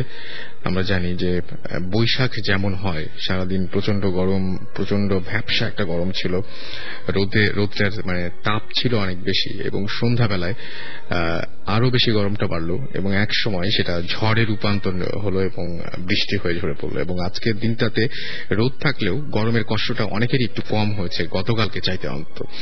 যাই হোক, এবার নতুন বছর ভালো যাক সবার, এবং নতুন বছরের প্রথম ভূত এফএম শুনছেন আপনারা, এবং আশা করছি যে এনজয় করছেন। অনেকগুলো ভালো ভালো নাম আমরা পেয়েছি, সেই নামগুলো একটু পরে ঘোষণা করবো। যারা এখনো নাম পাঠাননি বা SMS পাঠাননি তাদের জন্য বলছি, সেলফোনের মেসেজ অপশনে গিয়ে টাইপ করে ফেলুন SHOUT শাউট স্পেস আপনার নাম স্পেস আপনার মেসেজ, আর পাঠিয়ে দিন 9840 নাম্বারে। আমার কাছে আরো একটা ইমেল রয়েছে, সেই ইমেলটা পড়ে ফেলতে চাই। আমাকে ইমেল করেছেন যিনি, তার নামটাকে বলি, তিনি সিলেট থেকে SMS করেছেন, ইমেলটা করেছেন, এবং তিনি তার নামটা হচ্ছে সাগর তালুকদার। ওকে সাগর, যে ইমেলটি করেছেন সেটা হচ্ছে, ভাইয়া আমার জীবনের এমন কিছু প্যারানরমাল ঘটনা আছে যা মনে হলে শরীরের লোমগুলো মানে শরীরের লোমগুলো কাটা দেয়, সেগুলোই শেয়ার করতে চাই আপনাদের সাথে। আজ একটা ঘটনা শেয়ার করছি। আমাদের মূল বাড়ি সুনামগঞ্জ সদরে, আর আমি তখন সুনামগঞ্জেই থাকতাম। ঘটনাটা যখন ঘটে তখন আমি ক্লাস 10-এ পড়ি। সেদিন হঠাৎ কান্নার শব্দ আমার কানে আসে। তখন ঘড়িতে 7টা প্রায়। পরে জানতে পারলাম আমাদের পাশের বাসার মাসিমা আর নেই, অর্থাৎ উনি মারা গিয়েছেন। খুব খারাপ লাগলো খবরটা শুনে, ওনার চেহারাটা বারবার চোখের সামনে ভাসতে লাগলো। যাক, একটু পরে জানতে পারলাম যে আমাকে নাকি শ্মশানে যেতে হবে সবার সাথে। প্রথমে আপত্তি থাকলেও পরে যেতে রাজি হই আমি, কেননা কোনোদিন শ্মশানে যাওয়া হয়নি, কাছ থেকে দেখিনি কি করে একটা মানুষ পুড়ে ছাই হয়ে যায়। লাশটাকে শ্মশানে নিতে নিতে প্রায় রাত 12টা হয়ে গেল, এবং যেটা হলো সেটা হচ্ছে চূড়ার উপরে লাশটাকে তুলে পুরানো শুরু হলো। এই পরিবেশটা আমার তেমন ভালো লাগছিল না। একটা মানুষকে চূড়ার উপরে তোলা হয়েছে, তারপরে তাকে পোড়ানো হবে, এই পরিবেশটা কোনোভাবেই ভালো লাগছিল না। ভাবলাম বাসায় চলে যাই। কেউ এত তাড়াতাড়ি বাসায়ও যাবে না, লাশটা পুড়ে শেষ হতে ভোর হয়ে যেতে পারে। জানলাম একজনের কাছ থেকে। এতক্ষণ থাকার আমার পক্ষে ইম্পসিবল। আমি সাহস করে একাই চলে যাব কিনা ভাবছি। অবশেষে বাসার দিকে পা বাড়ালাম। শ্মশান থেকে আমাদের বাসা প্রায় 3 কিলোমিটার। লম্বা লম্বা পা ফেলে ফেলে খুব দ্রুত হাঁটছিলাম আমি। ঘড়িতে তখন রাত 2টা হয়ে গেছে। রাস্তা একদম ফাঁকা, সবগুলো ল্যাম্প পোস্টে বাতি ছিল না, তাই কিছু কিছু জায়গায় অন্ধকারও ছিল। হঠাৎ আমার কানে কিসের একটা শব্দ এলো। দেখলাম আমার পাশ দিয়ে এতই জোরে 3টি কুকুর চলে গেল যে নিমিষে যেন হাওয়া হয়ে গেল এরকম মনে হলো। এবং কুকুরগুলো দেখে কুচকুচে কালো দেখতে, আর অনেক লম্বা ছিল তারা, সাধারণ কুকুরের মতো না। আমার পা যেন সামনের দিকে আর চলছে না। তখন ভাবতেই পারিনি একটু পরে আরো ভয়ঙ্কর কিছু আমার জন্য ওয়েট করছে। আমি দৌড়ের মতো হাঁটছি সামনের দিকে। হঠাৎ কি যেন আমাকে বলছে, শ্মশান থেকে আসছো? তারপর আমি যা দেখলাম, যাকে একটু আগে শ্মশানে পুরাতে রেখে এসেছি, সেই মাসিমা ধবধবে সাদা কাপড় পরে আমার পাশে দাঁড়িয়ে আছে। আমি আর কিছু বলতে পারি না। যখন সকাল হলো আমি আমার রুমের বিছানায় শুয়ে আছি। পরে জানতে পারলাম সবাই যখন শ্মশান থেকে ফিরে আসছিল, আমি বাসার কাছেই রাস্তায় শোয়া অবস্থায় আমাকে তারা দেখতে পায়, এবং পরে তারাই আমাকে বাসায় পৌঁছে দেয়। হয়তো হতে পারে এরকম যে পরিবেশটা তার ভালো লাগেনি, এবং শ্মশানের পরিবেশ ভালো না লাগার কারণে ফেরার সময় সে হ্যালুসিনেট করেছে পুরো ব্যাপারটা। কিন্তু ভয়টা যে সে পেয়েছে এ বিষয়ে কোনো সন্দেহ নেই। আচ্ছা, আমাদের কাছে বেশ কিছু নাম চলে এসছে জিবরান ভাই, এবং সেই নামগুলোই আমরা একটু আপনাকে পড়ে শোনাই। আমাদেরকে SMS করেছেন ভূত বাবা জিবরান। আচ্ছা, পেতনির রানী আমাদেরকে SMS করেছেন, এবং পেতনি রানী বলছেন জিবরানের ওপরে আসর পড়বে। আর কত আসর তো সেই মানে একদম সেই অনেক আগে থেকেই পড়ে আসছে কত। এবং মানে আমাদেরকে SMS করেছেন, খুব মজার নাম, দ্য এক্সোরসিস্ট। এবং তিনি বলছেন যে এভরিবডি, তিনি বলছেন যে অ্যালার্ট, বিকজ মানে হি ইজ জয়নিং ভূত এফএম। এবং সো ওয়েলকাম। আচ্ছা, ভৌতিস্ট আমাদের SMS করেছেন, ঘোস্ট ফোর্স আমাদের SMS করেছেন, বলছেন যে আমার SMS না পড়লে ভূত পাঠালাম, কিন্তু SMS পড়ে ফেলেছি। আমার না একটা নাম আমার খুবই ভালো লেগেছে, নামটার নাম হচ্ছে লম্বা লাশ। জাতা, সেটাই জাতা রকমের ভালো আর কি। ড্রাকুলার চাস্তো ভাই আমাদের SMS করেছেন, জিজ্ঞেস করেছেন সুমন ভাই কোথায়। উনি একটু এক্সপিরিয়েন্স করতে গেছেন। আচ্ছা, ওকে ফাইন। মিলি আমাদের এসএমএস করেছেন ফ্রম সিলেট এবং তিনি বলেছেন যে আচ্ছা তিনি তারা জাহেদ, তারপরে হচ্ছে জুন, তারপরে রিনা, স্বপ্না এবং তারা 5 জন মিলে একসাথে তারা হচ্ছে এটা নর্মাল, কিন্তু তারা একসাথে আমাদের ভূত এফএম শুনছেন আর কি। আর ব্ল্যাক ম্যাজিক নিয়ে একটা পর্ব করা যায় কিনা এটা তিনি বলছেন যে ব্ল্যাক ম্যাজিক ডেফিনেটলি করা যায়। তুমি কি বলো? আমার মনে হয় যে করা যেতে পারে, যে মানে ব্ল্যাক ম্যাজিক আসলে আমরা করেছিও ইনফ্যাক্ট আপনার সাথেও। আপনি একজন গেস্ট এনেছিলেন এবং তিনি অনেক কিছু বলেছেন এবং তার এক্সপিরিয়েন্স গুলো পাকিস্তানের সব। সো আমরা এর আগে কথা বলেছি। আমাদেরকে এসএমএস করেছেন, ইউ লাভ দিস নেম, সেটা হচ্ছে গিটারিস্ট জিন। জ্যাম করতে ছিল। হ্যাঁ সেটাই, একদম গিটারিস্ট জিন। ফারদিন আমাদের এসএমএস করেছেন। ফারদিন এসএমএস করে বলছে অফিস থেকে বাসায় যাচ্ছি, গাড়িতে একা ভূত এফএম শুনতে ভালো লাগছে। অনেক সাহসী। হ্যাঁ ফ্রাইডেতে, তাই সেটাই, মানে ফ্রাইডেতে অফিস, আমার মনে হয় এটা কোনো সানডেতে ছুটি, এরকম কিছু হতে পারে। আর রাক্ষসী 23 তিনি আমাদের এসএমএস করেছেন। সেটাই। সো আরো এসএমএস করুন আমাদেরকে। এসএমএস করার নিয়মটি তো বললামই। আমাদেরকে এছাড়াও এসএমএস করছেন কিং অফ ভূত, এছাড়াও ডেডলি শ্যাডো, ভূতের দাদা এসএমএস করেছেন আমাদেরকে, পাগলা ভূত এসএমএস করেছেন। পাগলা ভূতের পাবনায় অ্যাডমিশন হবে কিনা I don't no. Arif SMS করেছেন লাস্ট স্যাক্রিফাইস। নামটা এখন শেষ হয়নি, নিষ্পাপ শয়তান। আচ্ছা, এরপরে একটা মজার ব্যাপার আছে কিন্তু, অর্থহীন ভূত। সুমন ভাই কই। এবং ফ্লোরা এসএমএস করেছেন কক্সবাজার থেকে, ক্রুসেড সোল এসএমএস করেছেন আমাদেরকে, রাকিব এসএমএস করেছেন এবং খ্যাপাটে ভূত এসএমএস করেছেন, আরজে ভূত এসএমএস করেছেন শামীম, এছাড়াও ঘোস্ট চেজার এসএমএস করেছেন আমাদেরকে, ন্যারো পিশাচ। এটা মানে এটা হচ্ছে যে কি, মানে সরু টাইপের মনে হয় দেখতে, এরকম কিছুটা হতে পারে আর কি। ভূতের নাতি এসএমএস করেছেন, মুখ নাই লাশ, নামটা ভালো। সো আপনারা যারা আরো নাম পাঠাতে চান এবং যারা শেয়ার করতে চান আপনাদের এক্সপেরিয়েন্স গুলো ছোট করে এসএমএস এর মাধ্যমে, তারা এসএমএস করুন, লিখে ফেলুন SHOUT শাউট স্পেস আপনার নাম স্পেস আপনার মেসেজ আর পাঠিয়ে দিন 9840 নাম্বারে। আমাদের সঙ্গে আরো একজন গেস্ট আছেন, তার কাছ থেকে আমরা কিছু এক্সপেরিয়েন্স শুনবো। আমি জানি না যে তার এক্সপেরিয়েন্স গুলো কেমন লাগবে আপনাদের, কারণ ব্যাপারটা খুব উইয়ার্ড। আপনি একটু শুনে দেখলেই, যেহেতু জীবন ভাই আছে, জীবন ভাই এই বিষয়ে কথা বলতে পারবেন। আপনার এক্সপিরিয়েন্সটা শুনি একদম ডিটেল। তার আগে আপনার শুরুতে আপনার নাম বলেন এবং আমি বলবো thank you so much, you have come all the way from Mymensingh. Hello listeners, আমি Rifat Imtiaz, Rifat is my nickname. আমি ময়মনসিংহ এর মুক্তাগাছা থেকে এসেছি। আমি ইন্টারমিডিয়েট ফার্স্ট ইয়ারে পড়ছি। মানে এরকম খুব কমই হয় ভূত এফএমে। এর আগে চিটাগং থেকে এসেছেন কয়েকজন, আর মানে this is the first time যে কেউ ময়মনসিংহ থেকে আমাদের সাথে শুধু মুক্তাগাছা থেকে এসেছেন, মানে আরো দূরে মন্ডার জায়গা থেকে এসেছেন তিনি, মুক্তাগাছার মন্ডা। তবে উনি আজকে সঙ্গে করে মন্ডা নিয়ে আসেননি, আপনাদের সঙ্গে করে না, বাট আপনি মন্ডা চাইতে ভালো কাজ করেছেন, কারণ যেখানে যেটা চলে আর কি, মন্ডা না নিয়ে এসে উনি এক্সপিরিয়েন্স নিয়ে আসছেন। দ্যাটস হোয়াট উই ওয়ান্ট না। সো শুনি আমরা। আসলে আমার যে এক্সপিরিয়েন্সটা, এটা আসলে 1 বছর ব্যাপী ঘটনাটা ঘটে এবং এটার 2টা পার্ট আছে। মানে একটা পার্ট এবং অপর পার্টটার সাথে একদম লিঙ্ক। আসলে যে ফার্স্ট ব্যাপারটা যখন আমি এক্সপিরিয়েন্স করি, তখন যদি এরপর যদি আমি সেকেন্ড পার্টটা না হতো, তাহলে ব্যাপারটা একদম ঘোলাটে থেকে যেত, ব্যাপারটা অসম্পূর্ণ থেকে যেত। তো যাই হোক, আমি ফার্স্ট পার্টটা শুরু করছি। ঘটনাটা শুরু ঘটে 2007-এ। তখন আমি ক্লাস 8-এ পড়ি। তো ক্লাস 8-এ জুনিয়র স্কলারশিপের জন্য তো আমার বাসা থেকে আমাদের যে কোচিং ছিল, কোচিং এর হোস্টেলে আমাকে শিফট করা হয়। তো আমি কোচিং এর হোস্টেলে থাকতাম। যেদিন ঘটনাটা ঘটে সেই ডেটটা হচ্ছে 15th জুন। আমি লিসনারকে অনুরোধ করবো যে আপনারা ডেটটা একটু প্লিজ মনে রাখবেন, দ্যাট ইজ 15th জুন। কারণ আমার যে ঘটনাটা, যে 2টা পার্ট যে ঘটে, তো এই ডেটটার মাঝখানেই কিন্তু এই ঘটনার 2টা লিঙ্ক হয়। তো যাই হোক, 15th জুন ওই দিন বিকেলবেলা আমরা আমাদের কোচিং এর ছুটি দিয়ে দেয় বিকেলবেলা। পরের দিন সম্ভবত একটা হলিডে ছিল। তো বিকেলবেলা আমি বাসায় চলে আসছি।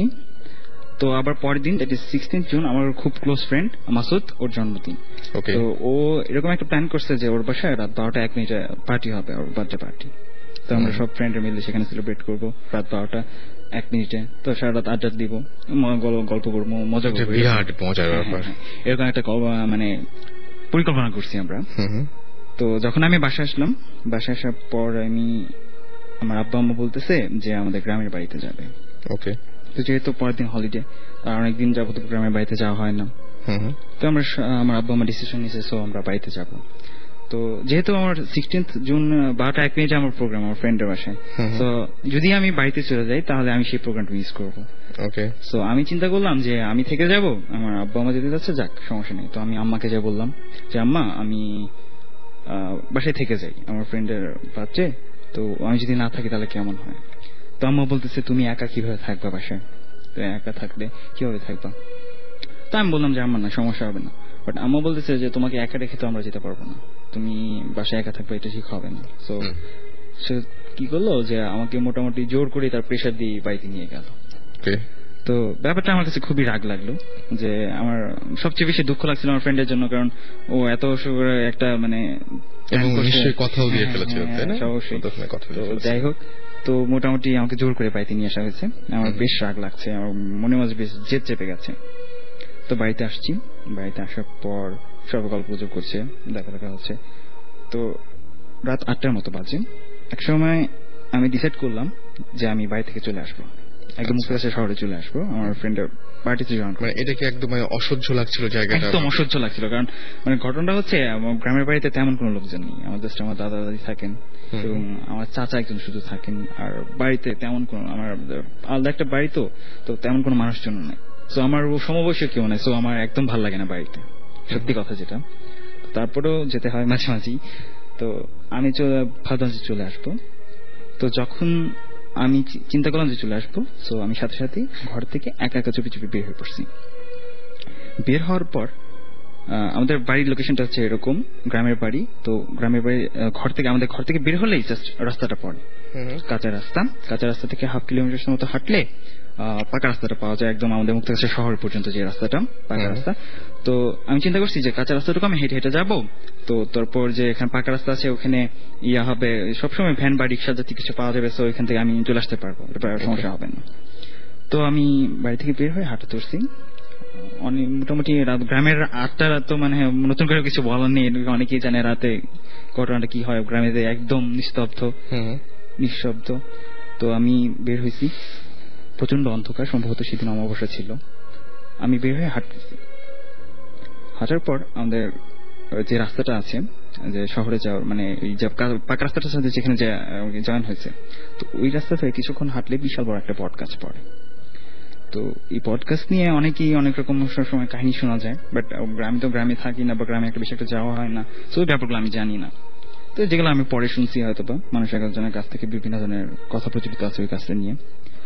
তো আমি হাঁটা ধরছি, হাঁটতেছি, গাছটার মোটামুটি বেশ কাছে চলে আসছি। তো হঠাৎ করে আমি একটু খেয়াল করলাম যে গাছটার নিচে কিছু একটা দেখা যাচ্ছে, সাদা টাইপের একটা বস্তু। তো আমার তো তখন মনে একটাই চিন্তা যে আমি কিভাবে শহরে আসবো, তো ওই ব্যাপারগুলো এত খেয়াল করছি না, আমি একদম হেরে যাচ্ছি। আমার মনে এখানে একটা টেনশন যে কখন আমি মুক্তাগাছা বসবো। তো যাই হোক, আমি হাঁটছি, একদম মোটামুটি গাছের কাছাকাছি চলে আসছি। তো হঠাৎ করে আমি খেয়াল করলাম যে গাছের নিচে সাদা একটা কিছু একটা শুয়ে আছে, এরকম একটা মনে হচ্ছে, একটা মানে মানুষের আকৃতির টাইপের। আচ্ছা। তো আমি একদম এখানে স্টপ হয়ে গেলাম যে এটা আমি কি দেখছি, আমার নিজেকে বোঝাচ্ছি যে আমি এটা কি দেখছি। তো আমার তখনও বিশ্বাস হচ্ছে না যে আমি এটা আসলে দেখছি কিনা। তো আমি একদম দাঁড়ায় আছি। তো এরকম মানে এরকম জিনিসগুলো ফেস করলে যেরকম হয়, একদম আমি চেষ্টা করতেছি যে আমি এখান থেকে সরে যাবো, বাট আমি একদম পারতেছি না। আমি এক পা সামনেও যেতে পারতেছি না, এক পা পিছনে আসতে পারতেছি না, একদম স্টিল হয়ে গেছি।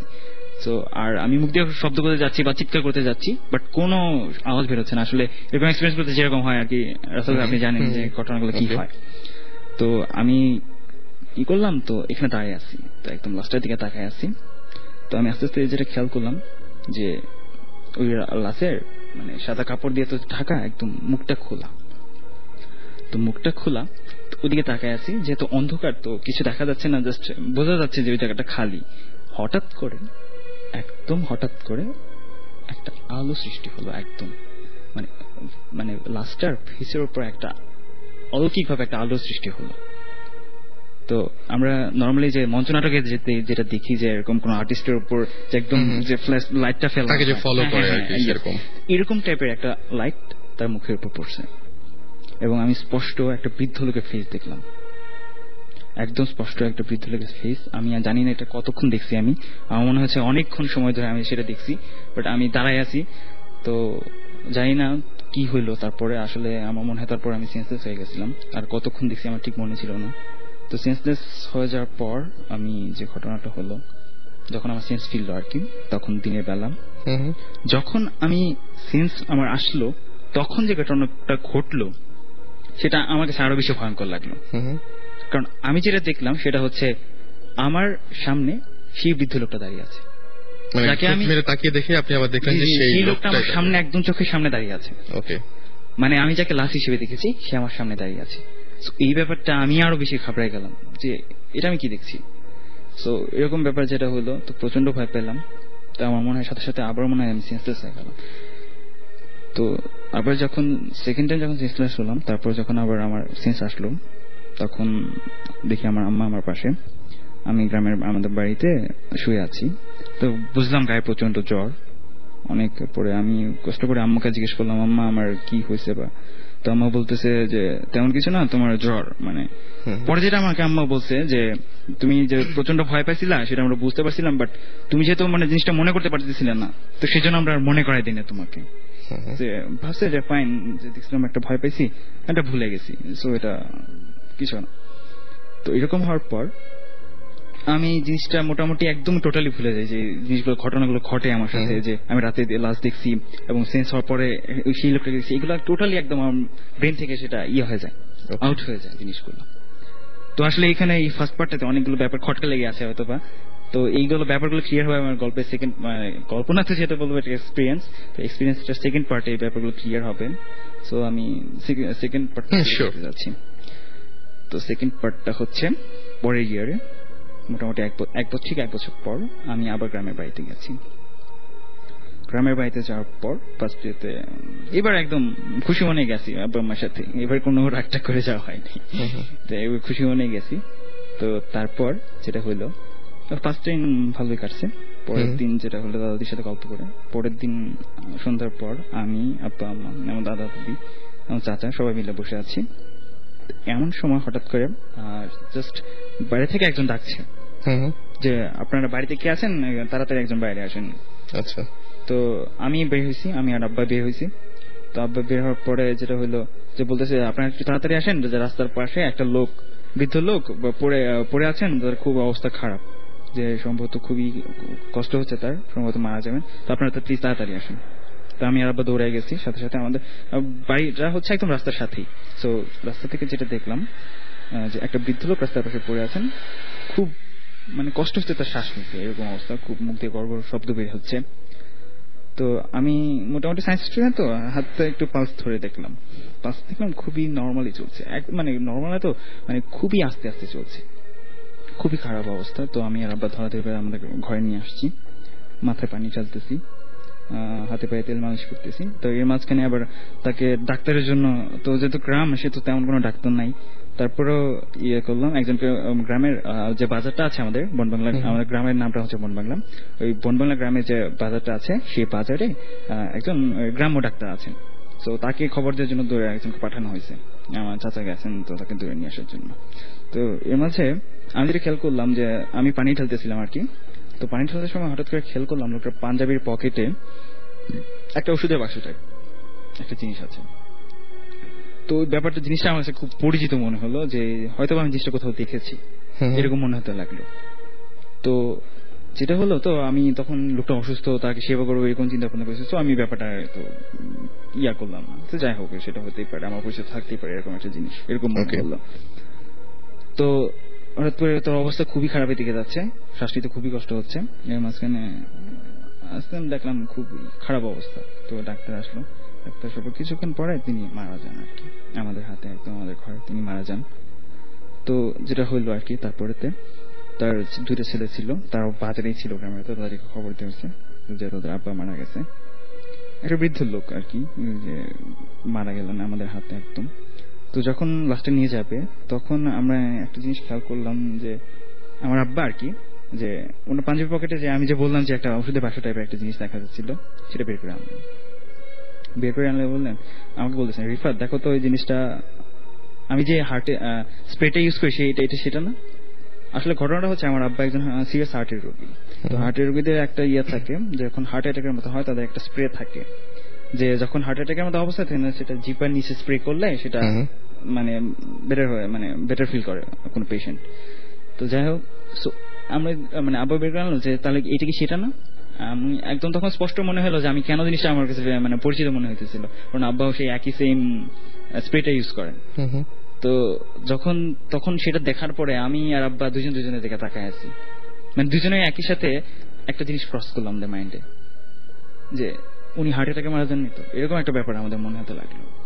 তখন পরবর্তীতে আমি যেটা শুনেছি যে উনি আসলে হার্ট অ্যাটাকে মারা গিয়েছিলেন। তো এইটা শোনার পর আমার নিজেকে মানে অনেক সময় অপরাধী মনে হতে থাকে, যে কারণ একটা হার্টের স্প্রে ছিল, যখন হার্ট অ্যাটাকের মতো অবস্থা ছিল তাহলে সেটা আমি ইউজ করতে পারতাম, ব্যাপারটা আমার নোটিস হয়েছিল, বাট আমি কোনো কাজ করতে পারি না। সেই জন্য আমার নিজেকে মানে বেশ দোষারোপ মনে হতে লাগলো, যেটা কি করলাম। তো যাই হোক, জন্ম মৃত্যু অবশ্যই আল্লাহর হাতে, এটা গড একদম নিজে হ্যান্ডেলিং করেন। তো এই ব্যাপারটা হওয়ার পর আমার বেশ মন খারাপ হলো। তো মন খারাপ হওয়ার পর যখন ওই সময় আর কি, যখন তার লাস্টে নিয়ে যাচ্ছে, আচ্ছা রাসেল ভাই, এই ব্যাপারে আমি একটু মিস করেছি। সেটা হচ্ছে যখন যে বললাম যে ফার্স্ট এক্সপিরিয়েন্সে, তখন যে লোকটার আমার যে ঘটনাটা ঘটলো, যে জ্বর হলো, তারপর এরপরে কিন্তু আমি মাঝে মাঝে একটা স্বপ্নে একটা বৃদ্ধ লোকের ফেস দেখতাম। এই জিনিসটা আমি মিস করেছি আসলে, প্রায় একটা স্বপ্নে একটা ফেস দেখতাম। তো এই ব্যাপারটা আমি আমাকেও বলছিলাম যে আম্মা দেখো আমি তো এরকম একটা ফেস দেখি। তো আম্মা বলছে যে স্বপ্নের ব্যাপারে এটার কি হবে, এটা তেমন কিছু না, আমাকে জাস্ট ইগনোর করছে। তো আমি চেষ্টা করলাম ইগনোর করতে ব্যাপারটা, বাট প্রায় আমি জিনিসটা স্বপ্নে দেখতাম আর কি, একটা বৃদ্ধ লোকের ফেস। তো যাই হোক, আমি আবার আগের একটু কাহিনীতে ফিরে যাচ্ছি।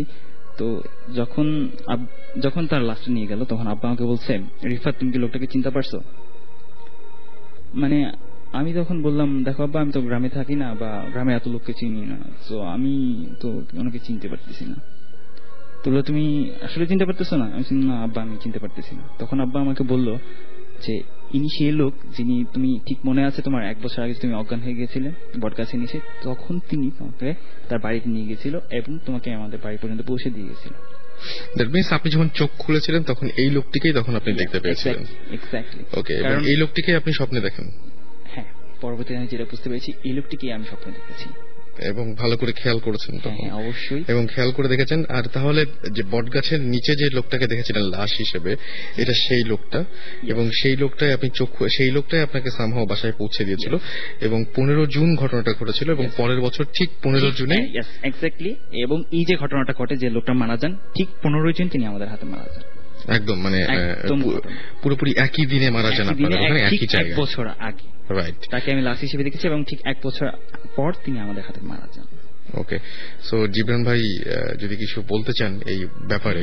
Interesting story, very interesting story. সেটাই, মানে অনেক অদ্ভুত কিছু ঘটে আমাদের চারপাশে। সো এরকম একটা ঘটনা শুনলাম। অবশ্যই there is a lesson to be learned here. তোমার I don't know what that is, কারণ আমি জানি না। সেটাই, মানে আমিও জানি না, তবে ব্যাপারটা একটু আজব। তো লাইফের সাথে somehow related হতেই পারে। সো এখন আমরা কিছু SMS এ ফিরে যাই, এবং SMS এর বেশ কিছু নাম এসছে। নাম মোটামুটি আমরা শোর মাঝখানে সিলেক্ট করে ফেলবো। আমাদেরকে SMS করেছে কবরের মোমবাতি, এছাড়াও আমাদেরকে SMS করেছেন সহকারী ভ্যাম্পায়ার, টোকাই ভূত। হ্যাঁ, টোকাই ভূতটা বেশ মজার। হরিবল ম্যান SMS করেছেন আমাদেরকে। এছাড়াও ফাহিম, আচ্ছা ফাহিমের SMS একটু অন্য ব্যাপারে, তিনি বলছেন যে আমার সাহস দিন দিন বাড়ছে। দিস ইজ গুড, একদম। আচ্ছা, এই গ্রেভ অন 7th ফ্লোর, হ্যাঁ একটা এরকম একটা ইয়েও আছে, কি বলে মুভি আছে এরকম টাইপের, যে ভ্যানিশিং অন 7th স্ট্রিট না এরকম কি একটা মুভি আছে।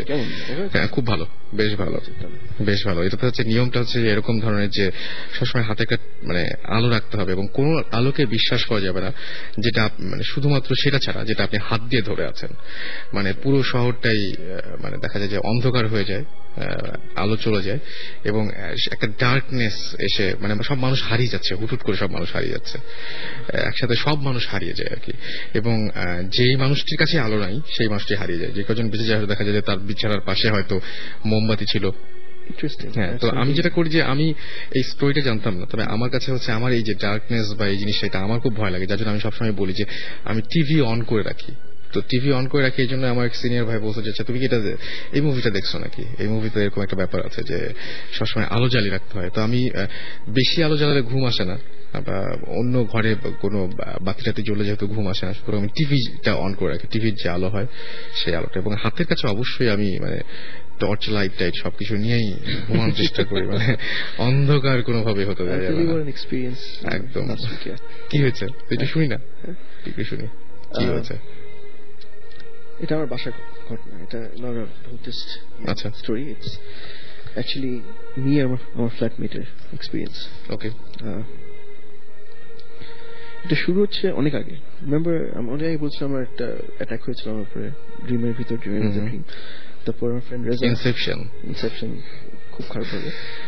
সো তারপর রেজার এক্সপিরিয়েন্স গুলো, আমার ফ্ল্যাটমেটার রেজা তাদের উপর তলায় যে।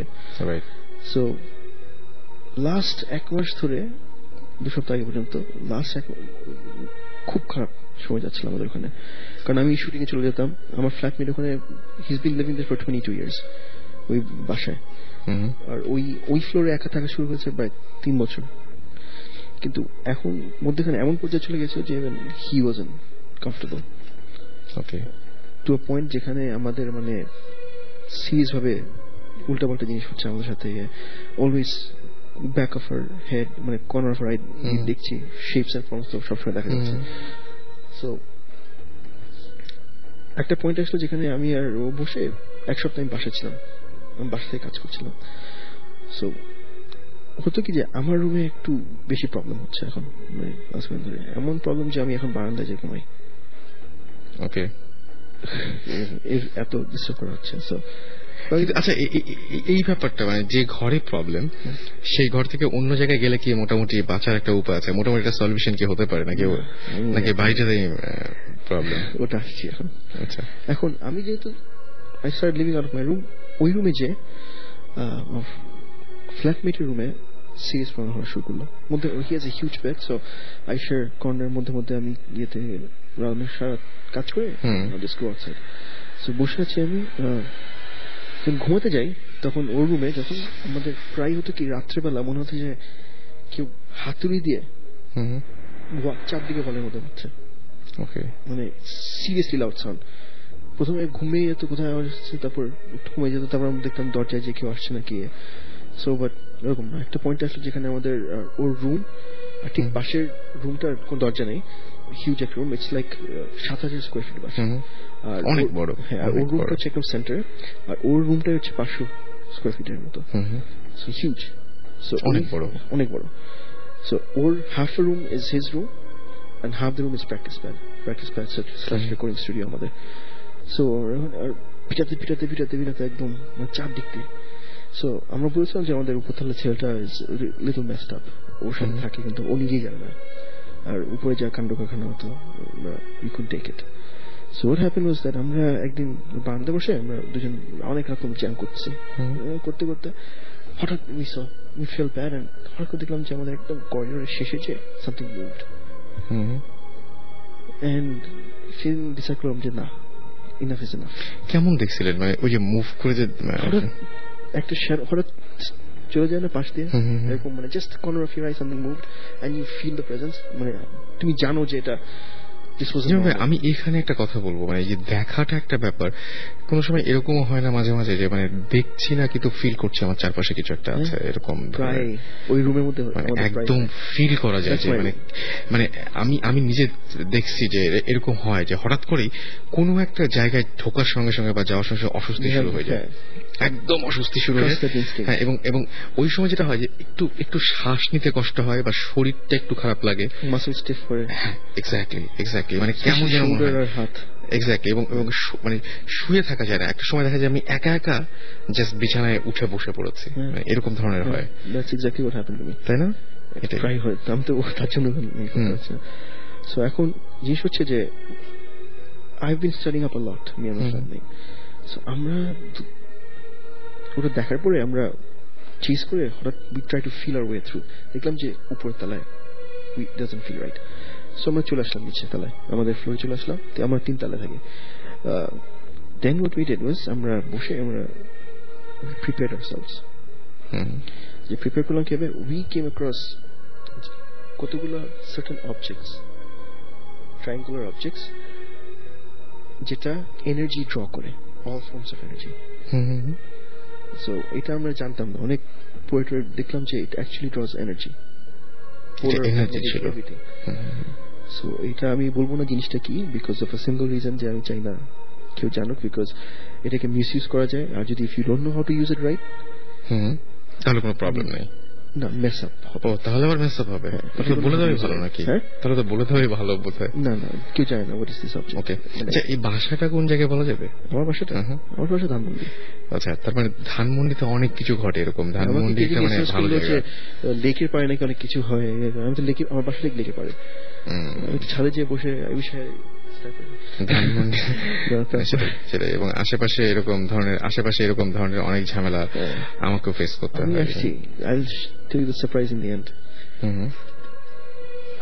তারপর আমরা উই প্রিপেয়ার্ড আওয়ারসেলভস। এটা হচ্ছে রাত 11টার সময়। So by the time we prepared, আমাদের ক্যান্ডেলস নিলাম, আমাদের সবকিছু নিলাম। আমরা বললাম যে উপরে যে আমরা 4তলায় যে উইল ফিক্স দিস আপ। যে ফ্ল্যাট ওর কাজিন, ফ্রেন্ডের কাজিন, ওর সাথে কথা বলে উইল ডিসকাস দিস। লিসেন, তুমি জানো না, আমরা জানি, because we have been experiencing this. ওর সাথে বসে হলো। সো আমরা উঠে আসছি আমাদের জিনিসপত্র নিয়ে। উঠে আসতে we felt bad, we started feeling really bad, খুবই খারাপ লাগছে আমাদের। রাখার পরে একটা পয়েন্ট আসে যেখানে আমাদের মানে আমি জানি না, আমার ইরিটেশন শুরু হয়ে গেছে, একদম ফাটা ইরিটেশন, মানে I can't stand anything. So বাসাটার যে রুমটা, my flatmate stage is at the centre of the house, বাসার সেন্টার। আর ওই ছেলে থাকে, ওর that's his TV room upstairs, যেখান থেকে লাস্ট ওই যে রিমোট না, রিপোর্টে ব্যাটারি খোলা, এটা আমরা আগে শুনেছিলাম। সো আমরা উঠে আসছি আস্তে আস্তে, আর বিরাট বাসা তো, ওই রুমের পাশে আবার জানলা আছে ভিতরে দেখার জন্য। সো উঠে আসতে আসতে ওর নাম নিচ্ছি আমরা, ওয়ার আর ইউ, কারণ উঠে যখন পাশ দিয়ে আসলাম ওই রুমে, দেখলাম যে আমি ও সোফার মধ্যে ঘুমিয়ে আছে।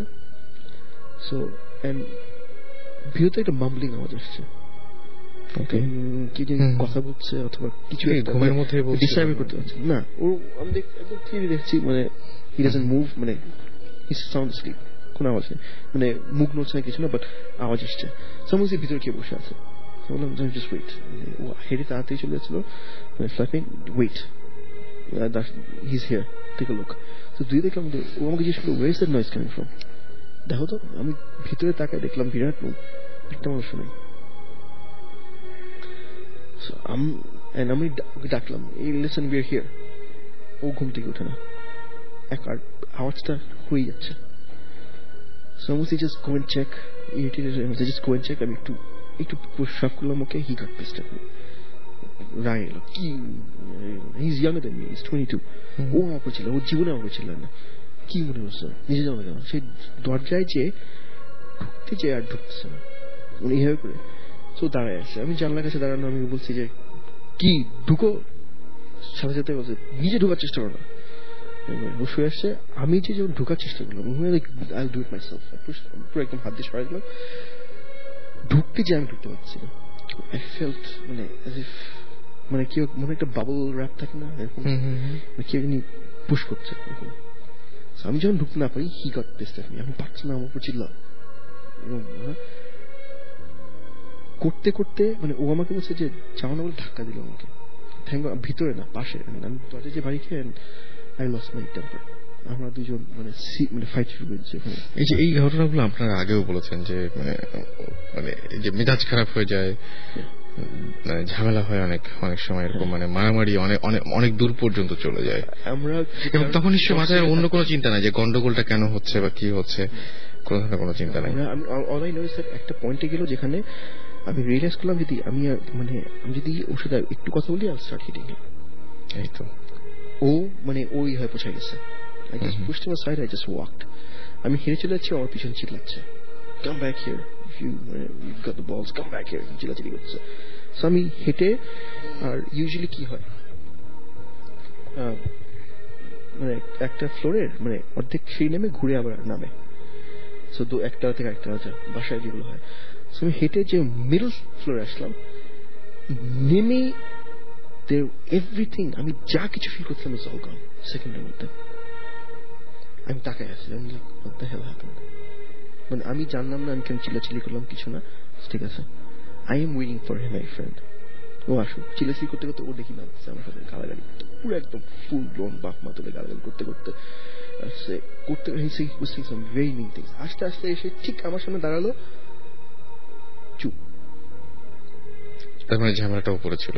হ্যাঁ, ও আমার সামনে দাঁড়ালো, আমরা যে জিনিসগুলো নিয়ে গেছিলাম উপরে, কথা হলো ক্যান্ডেলস আর আমাদের অবজেক্টস, ও জাস্ট একটা নিল, what are this doing in my hand. ওর কোনো রিকলেকশন নেই এটা, মানে মসজিদ আমরা না উপরে যাচ্ছিলাম, মসজিদ আমি যে বললাম তখন ম্যাচড আপ, লেটস গো, দৌড়ায় নামলাম নিচে, ঠিক আছে এখন উপরে যাওয়া যাবে না, আমরা জানি দ্য সোর্সেস আপস্টেয়ার্স, এখন কি করবো, ঠিক আছে এখন let's listen, our room is the one যেটা আমাদের প্রোটেকশন দরকার, আমাদের রুমটা। সো আমরা আমাদের রুমটা প্রোটেক্ট করি। সো আমাদের অবজেক্টস গুলো আমরা আমাদের রুমের চারপাশে দিলাম, পুরো একদম ফোর কর্নার্স চারদিক দিয়ে কভার করে দিলাম। কভার করে আমি বললাম যে ঠিক আছে রুমের দরজাটা লক করে দিই। বাইরে দিয়ে আমাদের দরজায় দুটো রুম, একদিকে এক্সিট একদিকে এন্ট্রি, দুটোই বন্ধ করে দিলাম। বন্ধ করে আমরা যে বারান্দায় বসে উইট জানি, আমরা যে দুটার কাছাকাছি, দুটা খেয়াল করি ঠিকভাবে, বসে থাকতে থাকতে হঠাৎ করে উই হার্ড এরকম নক। সো আমার বাইরে আছে, আই থট দ্যাট বাইরে থেকে আওয়াজ আসছে জানলা বাইরে, তো দেখি না বাড়ছে। তারপর আমরা দৌড়াইতে, আমি বললাম যে দেখো দরজা কেউ আসছে, ওই বলছে না না আসলে আমাদের আবার কেউ ডাকবে, বেল দিবে না, বড় যাই। আবার বানাচ্ছি উইট জ্যামিং, 5 মিনিট পরে আরো জোরে যাওয়া আওয়াজ আসলো, দেখে আসি কে। আমরা সোজা গেটের কাছে চলে গেলাম, আমাদের মেইন গেটের কাছে যে দেখি যে কেউ নাই, চোখ, তারপর ধাম ধাম ধাম করে আওয়াজ, আমরা দুজনে পিছিয়ে তার দেখলাম যে ওই রুমটা থেকে আওয়াজ আসছে, যে রুমটা আমরা লক করলাম।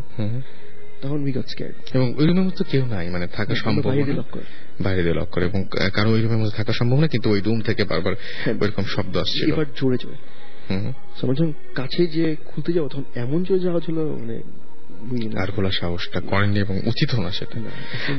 একটা জিনিস যদি আমি জিজ্ঞেস করি যে মানে কোন একটা জায়গায় যে পৌঁছানোর পরে মানে কিভাবে আসলে বুঝতে পারেন যে মানে আপনার, মানে এটা হয় যে ভৌতিকদের সবসময় বলা হয় যে সবার আগে আপনি ফিল করেন, সো কি মানে ফিলিংটা কিরকম, বা কি থেকে বুঝতে পারেন যে হ্যাঁ এখানে একটা কিছু থাকতে পারে, মানে আপনার কি চেঞ্জ হয় মুহূর্তের মধ্যে? চেঞ্জ হয় যেটা মুহূর্তে না, মানে প্রেজেন্স। কয়েক সময় এটা অনেকে হয় যে তুমি বসে আছো, ইফ সামওয়ান যদি কেউ তাকায় থাকে তোমার দিকে, তুমি জানো না কে তাকায়, ঘুরে দেখো না কেউ তাকায় নাকি, and sometimes you catch that person, you feel it, তুমি ফিল করছো। হ্যাঁ, আমাদেরকে কেউ লক্ষ্য করলে বা একভাবে তাকিয়ে থাকলে আমি ডেফিনেটলি সেটা বুঝতে পারবো। ইন্টেন্সিটি করো প্রায় 20 টাইমস। আর মনে করো যে ডিরেকশনাল না, যে entire sense is around you, মানে মনে হয় যে তোমার চারপাশে একটা, মানে I can describe it properly. আমার যেটা হয় কি, আমার মনে হয় যে হ্যাঁ someone is watching, আর সেকেন্ড যেটা হয় সেটা হচ্ছে নিঃশ্বাসটা নিতে কেমন যেন কষ্ট হয়, মানে কেমন যেন খুব ভারী হয়ে যায় পরিবেশটা, আমার এরকম ধরনের যেটা যে আমি ডিরেকশন বলতে পারি একটু, আচ্ছা, যে কোন দিকে আছে এটাও বলতে পারেন, ফিল সার্টেন প্লেসেস, যে এখান থেকে এখানে অথবা দ্যাট ওয়ে, কিংবা একটা মানে আই ফিল দ্যাট, একটা ফিল দ্য এনার্জি। অ্যাকচুয়ালি সবাই পারে এটা, কিন্তু আমি যাই না, মানে আমরা শুনি না, আমরা কেউ চাই না অনেক কিছু ফিল করতে, because science has taken over our life so much that আমরা বেসিক সায়েন্স থেকে ভুলে যাই যে আমরা হচ্ছে সোর্স অফ এনার্জি। ওকে, আমি কিছু SMS পড়ে ফেলি এর মাঝখানে।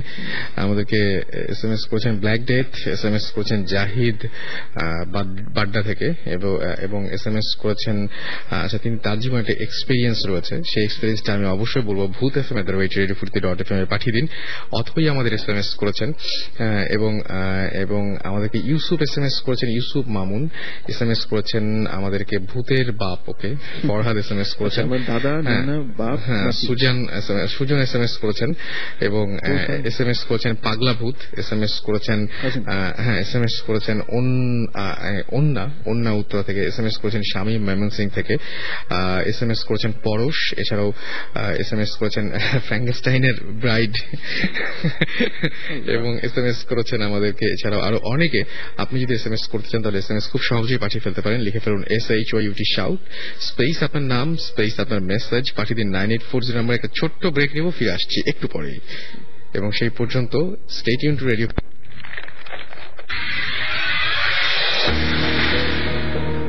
রাইট, এত রাত্রে যদি প্রশ্ন করেন কে ওখানে, তাহলে উত্তর পাবেন একটাই, সেটা হচ্ছে ভূত FM।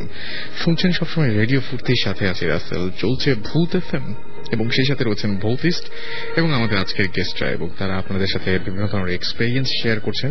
এক্সপেরিয়েন্স চাইলে আপনারাও শেয়ার করতে পারেন, এবং সেই জন্য যেটা আপনাকে করতে হবে, আপনাকে SMS করতে হবে, লিখে ফেলতে হবে SHOUT শাউট স্পেস আপনার নাম স্পেস আপনার মেসেজ, আর পাঠিয়ে দিতে হবে 9840 নাম্বারে। আমাদের SMS করেছেন মুর্দা ফকির খুলনা থেকে, এছাড়াও বাদশা ভাই SMS করেছেন আমাদেরকে, 13 নাম্বার ঘোস্ট আমাদের SMS করেছেন, 88 নাম্বার ফুর্তি ভূত SMS করেছেন আমাদেরকে, পানি পেতনির জামাই আমাদের SMS করেছেন, এছাড়াও ডেভিলস অ্যাডভোকেট SMS করেছেন। ডেভিলস অ্যাডভোকেট নামে একটা কিন্তু মুভিও রয়েছে খুব ভালো। ইন্টারন্যাশনাল ঘুমন্ত ভূত আমাদের SMS করেছেন, ভূতের অশান্ত মমি আমাদের SMS করেছেন, মানে মমি হবে আর কি, এটা বুঝতেই পারছি। আমাদেরকে SMS করেছেন ভীতুভূত, এটা খুব মজার নাম একটা পাইছি, ভীতুভূত। সো এছাড়াও আমরা দেখতে পাচ্ছি যে একের পর এক কিন্তু নাম আসছেই। আর এছাড়াও আমাদেরকে SMS করেছেন উদয়, তিনি তার এছাড়াও পল্লব SMS করেছেন, এবং লাশ এভিল আমাদের SMS করেছেন। ডিজে ভূত আছেন এর মধ্যে, এবং কালো ভূত আছেন। সো আপনারা এখনই জানতে পারবেন। জীবন ভাই, এখানে তো বেশ কয়েকটা নাম দেখতে পাচ্ছি আমি, তো এখানে আপনি বলছিলেন টোকাই ভূতের কথা নাকি? হ্যাঁ, টোকাই ভূত না? টোকাই ভূত আপনার যদি পুরস্কারটা পেতে চান তাহলে আপনাকে যেটা করতে হবে সেটা হচ্ছে ইমেল করে আপনার নাম, ঠিকানা এবং ফোন নাম্বারটা আমাদের পাঠিয়ে দিতে হবে। সেটা আমরা নেক্সট শোতে জীবন ভাইয়ের কাছে দিয়ে দেবো, এবং আপনার কাছে আপনার গিফট পৌঁছে যাবে। আপনি যেটা করবেন, আপনার নাম, ঠিকানা এবং ফোন নাম্বার এবং এই টোকাই ভূত এই নামটা উল্লেখ করবেন, করে আমাদের ইমেল করবেন ভূত FM BHOOTFM@radiofurti.fm। সো টোকাই ভূত আজকে হচ্ছে মানে বিজয়ী হয়েছেন আর কি, তাদের সুন্দর নামটার জন্য। তো টোকাই ভূত, কংগ্রাচুলেশনস। আর যাই হোক, আমরা আবারও SMS এর ঘটনায় ফিরে যাই, এবং তার আগে আপনি বলছিলেন কিছু, যে আপনার আরো কিছু ঘটনা আছে, মানে দু একটা বলতে চান? জি। তো একটা আছে যে আমি বলতেছিলাম আপনার ফুপির ব্যাপারে। আপনার নামটা একবার বলতে হবে। আমার নাম তুরাজ ফারজাদ হক, রাইট, ফ্রম গুলশান। রাইট, তো দিস ইজ অলসো স্টোরি অনেক আগের, হয়তো 20 বছর বা 20 বছর বা বেশি হইতে পারে এরকম আগে। তো আমার দুই ফুপু, ওনারা যাচ্ছেন ইয়াতে ডক্টরের কাছে, চোখের doctor, elephant road from Arambagh. তো এলিফ্যান্ট রোড যখন পৌঁছেছেন, একজন ফুপু গাড়ি থেকে নামলেন, এবং উনি জানে যে গাড়ি থেকে যখন নামছেন দেখেন যে আরেকজন নামতেছে না। তখন তাকে দেখেন উনি গাড়ির ভিতরে চোখ বন্ধ করে কাঁদতেছে, আর অনেক সূরা বা দোয়া অনেক কিছু পড়তেছে। সো দে নিউ যে এটা হচ্ছে একটা সাইন, যে যখন ওনার উপরে জিন আসে, তারা জানতো ওনার উপরে জিন আসে। জিন আসার সময় অথবা জিন আসার আগে উনি এরকম করেন যে কাঁদতেছে, কনস্ট্যান্টলি কাঁদতেছে অনেক, আর কি যেন অনেক ফাস্ট পড়তেছে, প্রবাবলি সাম সূরা আর দোয়া টোয়া কিছু একটা হবে। তো এখন এই অবস্থায় ডাক্তারের কাছে নেওয়া সম্ভব না, তো তাকে ফেরত নিয়ে গেছে বাসায়। ওনাদের তখন যে কেসটা ছিল, তো তারা খুব খুশি হয়েছে, জিন আসতে খুব খুশি হয়েছে, they can ask stuff to the জিন এটসেট্রা। তো বাসায় সবাই ডাকছে যে আসছে, উনি আসছে, আসো গ্রিট করো। তো গাড়ির কাছে গেছে, উনি এখন গাড়িতে বসা, এবং ওই অবস্থায় কাঁদতেছে আর কি পড়তেছে। তারা যা সালাম দিছে, কোন রিপ্লাই নেই, আবার সালাম দিতেছে, কথা বলতেছে, কিছু বলে না। ওনারা বলে আপনার তো অনেক কষ্ট হচ্ছে, ভিতরে আসেন। তাকে 3-4 মিনিট টাইম ভিতরে আনতেছেন, যখন আনতেছে তারা বলে যে বডি একদম পাথর মতো ভারী হয়ে গেছে, নর্মালি মুভ করা সম্ভব না, ভেরি হেভি। তো টেনে নিয়ে আসছে ভিতরে। মানে এই ওজনটা পুরোপুরি সবাই ফিল করতে পারছেন যে উনি ওনার যেরকম ওজন সেরকম ওজন না, তার চেয়ে অনেক বেশি, ওয়েটটা অনেক বেশি, অনেক বেশি ওয়েটটা। ওকে।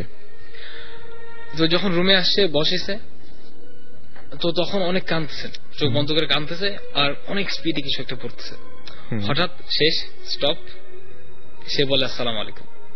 ওকে, ফুপুর ভয়েস ইজ নর্মালি বলছে আসসালামু আলাইকুম। আমার মা, চাচি, দাদি, ফুপি, অন্যরা ছিল, তারা বলছে ওয়ালাইকুম সালাম। এখন একজন প্রশ্ন করতেছে, একজন বলে যে তার আত্মীয় বা তার ছেলে মেয়ের কথা জিজ্ঞেস করছে যে ওর ব্যাপারে কিছু একটা বলেন। যে এতক্ষণ কাঁদতেছিল সে এখন এরকম হাসা শুরু করছে, কন্টিনিউয়াস এন্ড ভেরি অ্যাবনর্মাল। সাধারণ মানুষ এরকম হাসবে না, হাসতেছে হাসতেছে হাসতেছে, মানে শেষ নাই। আবার আরেকজনের প্রশ্ন করে যে তার ব্যাপারে কিছু হোয়াট ইউ থিংক বা কিছু একটা বলেন, এখন আবার কাঁদতে শুরু করছে। তো এক একজনের ব্যাপারে এক এক রেসপন্স সে করতেছে। সো এটা খুব উইয়ার্ড। আর ওইখানে যারা ছিলেন আমার আম্মা, তারা তো ভয় অবস্থা খারাপ যে কেসটা কি, এরকম তো জীবন নর্মাল একটা বয়স্ক মহিলা, সে তো এরকম ফাজলামো করবে না কখনো, এটা হতেই পারে না। হ্যাঁ, তো হঠাৎ করে এইসব হইতেছে, হাসতেছে কাঁদতেছে, এক প্রশ্নের জবাব হিসাবে হঠাৎ করে ফেইন্ট, বিছানার উপরে শেষ। কিছুক্ষণ পরে যখন আসলো বলে যে কি হয়েছে, মানে উনি কিছু জানি না। তখন পানি টানি খাওয়াইছে। So basically the story ends over here, but this is a story which I think is possession, যে তারা পুরো পজেস করছে। রাইট। আচ্ছা, একটা জিনিস বলবো, সেটা হচ্ছে যে এই যে যারা যারা যারা যারা এরকম পজেসড হন, তারা কেমন ফিল করে? তারা কি আসলে চান যে এরকম সঙ্গে থাকুক সবাই? মানে ম্যাক্সিমাম কি মনে হয় আপনাদের ফ্যামিলি? কিন্তু অনেক স্টোরি আছে, আমি যেগুলো আজকে তো সময়ের অভাবে সবগুলো বলা হলো না, বাট এরকম অনেক জনের এরকম অনেক ধরনের প্রবলেম রয়েছে। সো কি মনে হয়, তারা কি হ্যাপি যা হচ্ছে তাদের সাথে এরকম কিছু নিয়ে? ওয়েল, বেসিকলি আমি যেটা বুঝতে পারছি, এন্ড আল্লাহ নোজ বেস্ট, তা হচ্ছে যে হয়তো এনাদের অনেকেরা তারা জানে যে ওনাদের সাথে এসব হয়, বা জিনের কোনো একটা কানেকশন, অ্যাফিলিয়েশন কিছু একটা আছে, বাট যখন অ্যাকচুয়ালি তাদেরকে পজেস করে ফেলছে, ওই মুহূর্তেটা they don't have the sense যে কি কি কাজ করতেছে। হয়তো কিছুটা ভাঙছে, সে জানে না ভাঙছে, অবস্থা হচ্ছে এটাই। অলসো আমি বলছিলাম আমার ফ্রেন্ডের ঘটনা, যে বুয়াকে মারছে মানিয়ে। আমার ফ্রেন্ড নাম অনি যখন মারছে সে বলছে মরিচ মারছে। আফটার জিন বলতেছিল, after at the end of the ঘটনা, জিন বলছে ঠিক আছে আমার এখন যেতে দে, রাস্তা করে দে। সো দে মুভড, যা সামনে ছিল তারা সাইডে চলে গেছে, তো জিন বের হয়ে চলে গেছে, মানে যা মনে হয়েছে। আর বুয়াটা নর্মালি আবার শুয়ে গেছে। তো আফটার দ্যাট এসব জানে না যে কি হয়েছে, তো বোঝা যাচ্ছে যে হয়তো ওই সময়টা তাদের মাথায়। আপনি পাকিস্তানের একটা ঘটনা বলছিলেন, রাইট? এটা হচ্ছে আমার একজন uncle, Aftab uncle, he is also regular listener, ওনার থেকে শুনতেছিলাম। তো এটা হচ্ছে, আমি শিওর না, হয়তো বলুচিস্তান বা এইসব জায়গায় পাহাড়ি এলাকার ঘটনা। ওই এলাকার অবস্থা হচ্ছে এমন যে মনে করেন এখানে একটা বাসা আছে, 5-6 মিনিট বা 10 মিনিট রাস্তার পরে আবার একটা বাসা, একদম খালি শুনসান, মানুষ খুব এমনি কম। সো এমনি সাইট সিইং এর জন্য তারা গেছে পাহাড় টাহার উপর। এন্ড যখন ফিরত আসতেছে সন্ধ্যা বা সন্ধ্যার পরের টাইমে, রাইট, ওনার ফ্রেন্ড দুইজন আগে আগে যাচ্ছেন, উনি পিছিয়ে আছেন। হঠাৎ করে ওনার বেল্টওয়ালা যে স্যান্ডেল, বেল্টটা খুলে গেছে বা ছিঁড়ে গেছে, কিছু একটা এমন হয়েছে। ওকে, সো হি ওয়াজ ফিক্সিং ইট। কিন্তু সামনে যে ফ্রেন্ডরা যাচ্ছে উনি আর বদল করেন, ওদেরকে ডাকে নেই, ঠিক আছে ওরা যেতেছে যাক, আমি ওদেরকে জয়েন করব। তো যখন by the time he fix his জুতা, ফ্রেন্ডরা অলরেডি নেমে চলে গেছে। তো উনি এখন নামতেছে ওই পাহাড়ের মধ্যে, যেখানে এমনি মানুষ নেই, তারপর আবার পাহাড় উপর দেখে যে একটা পাথরের বাসা, পাথর টাথর দিয়ে বাসা বানানো, কোন মানুষ নাই। তো উনি চিন্তা করছে এইখানে বাসা, এত উইয়ার্ড একটা অবস্থা। দেখে যে 2-3টা বিড়াল, 2টা বিড়াল। আর হঠাৎ ঘরের ভিতর থেকে একটা হাত বের হয়েছে, and the hand is full of hair, যেটাকে বলে লোমশ, পুরা কালো আর লোম দিয়ে ভর্তি। একটা বিড়ালকে টান দিয়ে ভেতরে নিয়ে নিল। তো উনি এটা দেখে অবাক হয়ে ঘাবড়ে তাড়াতাড়ি নিচে চলে গেছে। নিচে ওনার ফ্রেন্ডকে বলতেছে যে উপরে কেউ থাকে নাকি? ফ্রেন্ড বলতেছে না, কেউ তো থাকে না। উনি বলে কেন, তুমি কিছু দেখছো? সে বলছে হ্যাঁ আমি এরকম দেখলাম, বিড়াল টান দিছে। তখন সে ফ্রেন্ডটা বলতেছে আত্মা, বাট হোয়াট উই বিলিভ আত্মা তো হইতে পারে না, হয়তো জিন হবে। আমি বলতেছি তুমি যদি আরো বেশি সময় এখানে থাকতে হয় তোমার মেরেও ফেলতে পারতো। রাইট, কিন্তু একটা কিন্তু অদ্ভুত ব্যাপার, একটা খোলা এরকম জায়গায় একটা পাথরের বাড়ি, এবং মানে সত্যি মানে এরকম যে হাত হঠাৎ করে, মানে এই জিনিসটা দেখলে না কেমন ফিল হয় না, মানে এই ব্যাপারটা খুবই উইয়ার্ড। যাই হোক, আমাদের হাতে একেবারেই সময় কম, এবং জিবরান ভাইয়ের ঘটনাটা শেষে চলে এসেছিলাম আমরা, সেটা শেষ করতে হবে কারণ হাতে একদম সময় কম। আমরা এটা দিয়ে আজকের শোটা শেষ করে ফেলবো। তো জিবরান ভাই একটু শেষ করে ফেলেন আপনার ঘটনাটা লাস্টে। কোথায় ছিলাম আমরা ছিলাম আপনি তো বলেন দরজা ধাক্কা দিচ্ছিল এবং ধাক্কাটা অনেক জোরে হচ্ছিল একসময়, মানে খুব বেশি শব্দ, এবং আপনারা দরজার কাছে গিয়ে মনে করলেন যে না এটা খোলা ঠিক হবে না, এরকম জায়গায় ছিলাম। ঠিক না, মানে তখন মানে আমাদের কারোর সেন্স ছিল না যে দরজাটা খুলে দেখবো ভেতরে কে, এত জোরে কন্টিনিউস হচ্ছিল ধাপ ধাপ ধাপ ধাপ ধাপ, মানে ভেতর থেকে উই নিউ, আমরা জানতাম যে ভেতর থেকে মানে আমরা লক করে দিয়েছি। তারপর আমরা আমরা আমার পিছনে ফ্ল্যাটমেট দাঁড়ানো, ও ইয়াং যেহেতু সো ও কি করলো যে ও পিছন থেকে দৌড় মারলো, কারণ আরেকটা দরজা ছিল, মনে করছে ওখান থেকে যে অন্য কিছু করবে। সে ওদিকে যাওয়ার পর যে দৌড়াই চলে গেলাম ওদিকে, যে দেখি যে ওই দরজা একদম ধাম ধাম ধাম ধাম বাড়ি মারছে, মানে আমাদের দুপাশে দরজা তো এখন বাড়ি পড়ছে, কারণ ওদিক দিয়ে তো আমরা শুনতে পাচ্ছি না এখন। এদিকে এসে ও মনে হচ্ছে এদিক দিয়ে যে সে খুলে ফেলবে। এইদিকে যখন আওয়াজ হচ্ছে আমরা দাঁড়ায়, আমাদের তো কারো সাহস হচ্ছে না এখন আর বেরোনো। তারপর কি করবো আমরা, ঠিক আছে এখন কিছু করার নেই, বসে থাকি আমরা ভেতরে, বারান্দায় যে বসে থাকি, বসে অনেক, এটা প্রায় 20 minute almost non stop 20 minute চললো আওয়াজটা। বাইরে দেখি তখন মানে ঝড় আসা শুরু করছে, তখন ওই যে রাত্রেবেলা। এটা কি মানে যখন এরকম ঘটনা ঘটে, আই ডোন্ট নো, বাট মনে করেন যে একটা ফ্লোর এরকম ঘটছে, তো তার যে নেক্সট যে মানে এক্স্যাক্টলি ওরা কি শুনতে পায়? এক্স্যাক্টলি উই থট এত জোরে আওয়াজ হচ্ছে যে উই থট, কারণ আমি ড্রাম বাজালে যত জোরে আওয়াজ করি রাত্রেবেলা তার থেকে বেশি জোরে আওয়াজ। আর আমরা মনে করছি যে পাশে ফ্ল্যাট থেকে কমপ্লেন করবে, ইয়ে করবে, তারপর মানুষ হিসেবে will have enough courage to go inside, ভেতরে যে দেখবো।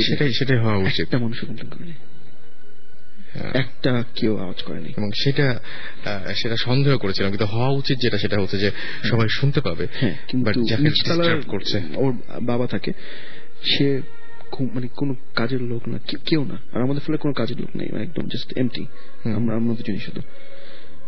এত জোরে আওয়াজ, আমরা 20 মিনিট যাওয়ার পরে হঠাৎ করে ধাম করে বন্ধ, ওকে চুপ হয়ে গেল। আমরা কি করবো, তারপরে তো আমাদের সাহস হচ্ছে না, তখন আমার মাথায় কিছু আসছে না এখন, মানে আই ডোন্ট, বিকজ আমি এরকম ইন্টেন্স এক্সপিরিয়েন্স আমি এইভাবে করি নাই। তখন ফ্ল্যাটমেট হু ওয়াজ স্মার্ট আপনার রিয়েলাইজ করে বললো যে আমার মনে হয় যে আমরা উই গুফড আপ, কিভাবে বলে কি, I think we did the reverse. ও আচ্ছা আচ্ছা আচ্ছা আচ্ছা, instead of আমাদের রুমে না ঢুকতে দেওয়ার জন্য, I think আমরা we trapped it inside our room. তার মাথায় কমন সেন্স মেড সেন্স, কারণ ভেতর থেকে আওয়াজটা আসছে। সো কি করবো এখন, আমরা রাইট কি করি এখন, what we did was we collected আমাদের সবকিছু কালেক্ট করে আমরা ঠিক দরজার সামনে রেখে একটা রানওয়ে হয় না, রানওয়ে টাইপের একটা জিনিস সেট আপ করে দিলাম পুরো দরজার সামনে থেকে। আমরা জাস্ট দরজাটা খুলে জাস্ট একটু ধাক্কা দিয়ে জাস্ট ওয়াকড অফ, ভিতরে কিচ্ছু দেখার দরকার নেই, জাস্ট লেটস গো। আবার যে বারান্দায় বসে থাকলাম, বারান্দা থেকে আমাদের রুমের দরজা অ্যাডজাসেন্ট, বসে আছি অনেকক্ষণ। 45 মিনিট যাওয়ার পরে আমার ফ্ল্যাটমেট দাঁড়ালো হঠাৎ করে, ধাম করে, I can't take it anymore, I need my cigarette. ততক্ষণে মোটামুটি পরিস্থিতি শান্ত হয়ে গেছে, আমাদের প্রায় 1 ঘন্টা হয়ে গেছে। বাট ওই যে মানে ওই ব্যাপারটা যে এই যে মানে এরকম উল্টাপাল্টা হয়ে গেলে এরকম ধরনের ঝামেলা যে কেউ পড়তেই পারে। তার জন্য আমি অবজেক্ট কি আমি বলছি না, for single reason, because you don't know how to use it. তো তখন আমরা যে তারপর কিছুক্ষণ চলে গেল, আমি বসে, রাতে আর কোনো সমস্যা হয়নি। তারপরে সমস্যা কি, আমি তখন বাইরে বসে, আমার বাইরে ধামন্ডি লেক, রাস্তা দিয়ে গাড়ি যাচ্ছে, আমি বসে বসে ছবি নেওয়ার চেষ্টা করছি। একটা সোফা টেনে নিয়ে এসে বসে আমি ছবি তুলছি। ছবি তুলতে তুলতে হঠাৎ করে আমার ফ্ল্যাটমেট চলে আসলো, যে দেখো ওটা কি হয়েছে। আর ওর হচ্ছে খুব শর্ট অ্যাটেনশন স্প্যান, ক্যামেরা কিছু নিয়েছে দেখি, ভুলে গেছে আমার হাতে কি দিছে। খুঁজে দেখলাম আমাদের যে অবজেক্ট ছিল, it's made of concrete solid marble. Okay, so ওটা ইফ ইউ আর রেসলার যদি মারি একদম ধাম করে, তাহলে ওটা you'll get a small crack. আর ওটা ছিল আমাদের সেন্টার অফ দ্য রুম, ভাবলাম যে এনার্জিটা উইল এক্সপেল অর ট্র্যাপ। ওটার পুরো উপরে কোনাটা একদম চিপড, ইট লুকস লাইক পিরামিড, আমি দেখেছি জিনিসটা। ওকে, সো এরকম ধরনের না, মানে আমি বলছি জিনিসটা দেখতে অনেকটা এরকম ধরনের, এবং সেটা হচ্ছে মাথাটা চিপড। এটা সম্ভব না তো কোনোভাবেই, এটা তো সম্ভব জিনিসটা হচ্ছে আরো ক্রেজি। আমি যখন ক্যামেরা দিলাম ও কিছু যে আমার এই 3টা ছবি নিয়েছিল, the second one doesn't feel right, কিন্তু জুম করা যাবে? তো আমি বললাম হ্যাঁ যাবে, দেখো জুম করে আমি বসে আছি বাইরেতে, and I was seeing that object, so what is this? তো জুম করে দেখি যে for the first time actually আমার still camera I actually got something. আমি সেই ইমেজটা দেখেছি, যে জিনিসটার কথা বলছেন সেই ইমেজটা আমি মিনিট 10 আগে দেখেছি, এবং এটা শ্যাডোর মতো, সামথিং, মানে একটা স্কোয়ারের মতো, মানে কোনো শেপ না, মানে ওরকম বলার মতো কোনো শেপ না আসলে। তার ঠিক পরের পিকচারটা একই জিনিস, মানে আমার জিনিস হচ্ছে আমার ওয়ালটা একদম স্ট্রেট, কোনো ইয়ে নেই, মানে কোনো অবজেক্ট নেই to block it. This one মানে একদম ওখান থেকে মনে হচ্ছে ঠিক আমার দরজার সামনে দাঁড়ানো, একদম একদম, এবং কেমন যেন আমার কাছে মানে মনে হচ্ছে যে হ্যাট টাইপের কিছু একটা, এরকম সেরকম এরকম ধরনের কিছু একটা জিনিস আমরা দেখেছি। So far for last 2 weeks, we're really sorry যে দেখানো যায় না, sorry for the people in Radio Land. but আমার আরেকটা জিনিসও ভালো লাগছে, রেডিওতে আসলে যারা লিসনার আছেন তারা নিজেরা ইমেজটা নিজেদের মতো করে বুঝে নিতে পারবেন হয়তো, কিন্তু বাট মানে আই হ্যাভ সিন সামথিং, মানে এটা হচ্ছে মানে বেশ উইয়ার্ড একটা জিনিস, এবং আমি সেটা ক্যামেরায় দেখলাম ছবিগুলো। আমি কিছু বলতাম না, but only reason I said this is because আমি আগে বলেছি I only talk about things যখন আমার প্রুফ থাকে হাতে। রাইট, সো আজকে শেষ করতে হবে, বাট আমি তার আগে কিছু SMS পড়বো, এবং SMS গুলো আমাদেরকে যারা পাঠিয়েছেন, আমাদেরকে ঝুমা SMS পাঠিয়েছেন মহাখালী থেকে। আচ্ছা, আমাদেরকে এছাড়াও SMS পাঠিয়েছেন, আচ্ছা আমাদেরকে এছাড়াও SMS পাঠিয়েছেন হচ্ছে সিদ্ধার্থ, এছাড়াও SMS পাঠিয়েছেন আমাদেরকে ঘর জামাই ভূত, গিট্টু ভূত SMS পাঠিয়েছেন আমাদেরকে, পেটকাটা ভ্যাম্পায়ার SMS পাঠিয়েছেন, বিপ্লব SMS পাঠিয়েছেন আমাদেরকে, এছাড়াও SMS পাঠিয়েছেন ঘোস্ট পাঠিয়েছেন আমাদেরকে SMS, এছাড়াও SMS পাঠিয়েছেন আমাদেরকে HSC ভূত SMS পাঠিয়েছেন আমাদেরকে, ব্ল্যাক ঘোস্ট, এছাড়াও মনি ফরহাদ সহ আরো অনেকে। সো আজকে আর হাতে সময় নেই, বাট এতক্ষণ ধরে যারা SMS পাঠান তাদের সবাইকে অনেক অনেক থ্যাঙ্কস, এবং আপনারা ইচ্ছা করলেই আপনাদের এক্সপিরিয়েন্স গুলো এভাবে SMS এর মাধ্যমে, সব SMS পড়া হলো না কিন্তু SMS গুলো আমাদের কাছে থাকে, এবং আমরা খুঁটিয়ে খুঁটিয়ে দেখি যে কোনো ঘটনা আছে কিনা। সুতরাং SMS এর মাধ্যমে আপনারা চাইলেই আপনাদের ঘটনাগুলো আমাদেরকে জানিয়ে দিতে পারেন। সেই জন্য যেটা করতে হবে, লিখে ফেলতে হবে SHOUT শাউট স্পেস আপনার নাম স্পেস আপনার মেসেজ, পাঠিয়ে দিতে হবে 9840 নম্বরে। আলভি SMS পেলাম এইমাত্র, এছাড়াও আমরা SMS পেলাম পল্লবের, মাহমুদ, অপু, সৈকত, লাস্ট স্যাক্রিফাইস SMS পেলাম, আখি কুড়িল থেকে SMS করেছেন। সো আমি যেটা বলবো যে আজকে এখানে শেষ করতে হচ্ছে। যারা ইমেল করবেন তাদেরকে আরেকবার ইমেল অ্যাড্রেসটা আমি একটু বলে দিই, সেটা হচ্ছে ভূত FM BHTTFM@radiofurti RADIOFOORTI furti.fm, এখানে ইমেল করতে পারেন। এবং ইমেল করতে হলে যেটা করতে হবে, অবশ্যই আপনার নাম, ঠিকানা এবং ফোন নাম্বার, যে ফোন নাম্বারটা অবশ্যই কাজ করবে, এইরকম একটা ফোন নাম্বার অবশ্যই পাঠিয়ে দিতে হবে আমাদের কাছে। এবং স্টুডিওতে এসে আপনার ঘটনা শেয়ার করতে চান কিনা সেটা আমাদের জানাতে হবে। আরেকটা কথা বলবো, সেটা হচ্ছে যে ভূত FM ভালো হয় আপনাদের জন্য, আপনারা যখন আপনাদের সবচাইতে সেরা গল্পটা আমাদের কাছে পাঠান, তখন সেটা আমরা আপনাদের কাছে আসলে বলি। আমরা নিজেরা কোনো গল্প বানিয়ে বা নিজেরা কোনো গল্প মানে আমাদের নিজেদের ঘটনা খুব কমই বলা হয়, আসলে দেখা যায় যে আপনাদের এক্সপিরিয়েন্স গুলো আমরা তুলে ধরি। সুতরাং আপনাদের যত বেশি এক্সপিরিয়েন্স থাকবে, সেই এক্সপিরিয়েন্স গুলো যত বেশি আমাদেরকে পাঠাবেন, তত বেশি ভালো ভালো ঘটনা আপনাদের আমরা উপহার দিতে পারবো, সেটাই আশা করছি। এবং আমরা যেটা বলবো যে একদম যা সত্যি সেটাই আমরা চাই, মানে যেটা সত্যি সেই ঘটনাটি আমরা চাই আপনাদের সামনে তুলে ধরতে। সুতরাং ঘটনা পাঠানোর সময় এই ব্যাপারটাও আপনাদের খেয়াল রাখতে হবে, এবং যারা স্টুডিওতে আসতে চান তারাও অবশ্যই এই ব্যাপারটা খেয়াল রাখবেন। আজকে এখানেই শেষ করছি, কথা হবে আবারও আগামী শুক্রবার। জীবন ভাই কিছু একটা বলবেন বোধহয়। To every person out there যেখানে যারা ভূত FM শুনছেন, thank you so much.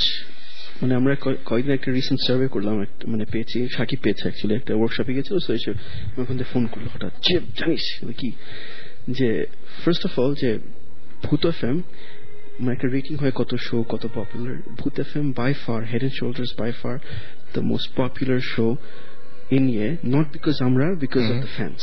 Thank you everybody.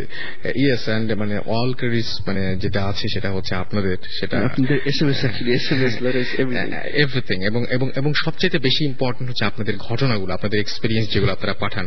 এবং আমরা না আসলে এই ঘটনাটা আরো মানে কি বলবো যে আরো ভয়াবহ সব ঘটনা আপনাদের কাছ থেকে চাচ্ছি। নিশ্চয়ই এগুলো আছে, আপনাদের চারপাশে যারা আছেন তাদেরকে ইন্সপায়ার করবেন আমাদের ঘটনা পাঠানোর জন্য, এবং তাদেরকে ইন্সপায়ার করবেন আমাদের সাথে সরাসরি যোগাযোগ করার জন্য। এবং এই চারপাশের মানুষগুলো যাদের ঘটনা আছে, সবসময় যে আপনার নিজের জীবনের সাথেই ঘটনাটা ঘটবে এমন ধরনের কোনো কারণ নেই। সো আপনাকে যেটা করতে হবে সেটা হচ্ছে অন্য যারা রয়েছে তাদের ঘটনাগুলো আপনি ইচ্ছা করলে তুলে ধরতে পারেন। আমি তো বললামই যে ইমেল একটা খুব ভালো জায়গা, bhutfm@radiofurti.fm, এখানে আপনি ইচ্ছা করলে ইমেল করতে পারেন। আজকে এই পর্যন্তই থাক, কথা হবে আবারও আগামী শুক্রবার। সেই পর্যন্ত সবাই ভালো থাকুন, সুস্থ থাকুন, সুন্দর থাকুন, মোস্ট ইম্পর্টেন্টলি ফুর্তি থাকুন, এবং নতুন বছরে অনেক বেশি সাহস সঞ্চয় করে আমাদের সাথে ভূত এফএম এ জয়েন করুন। শুভ নববর্ষ।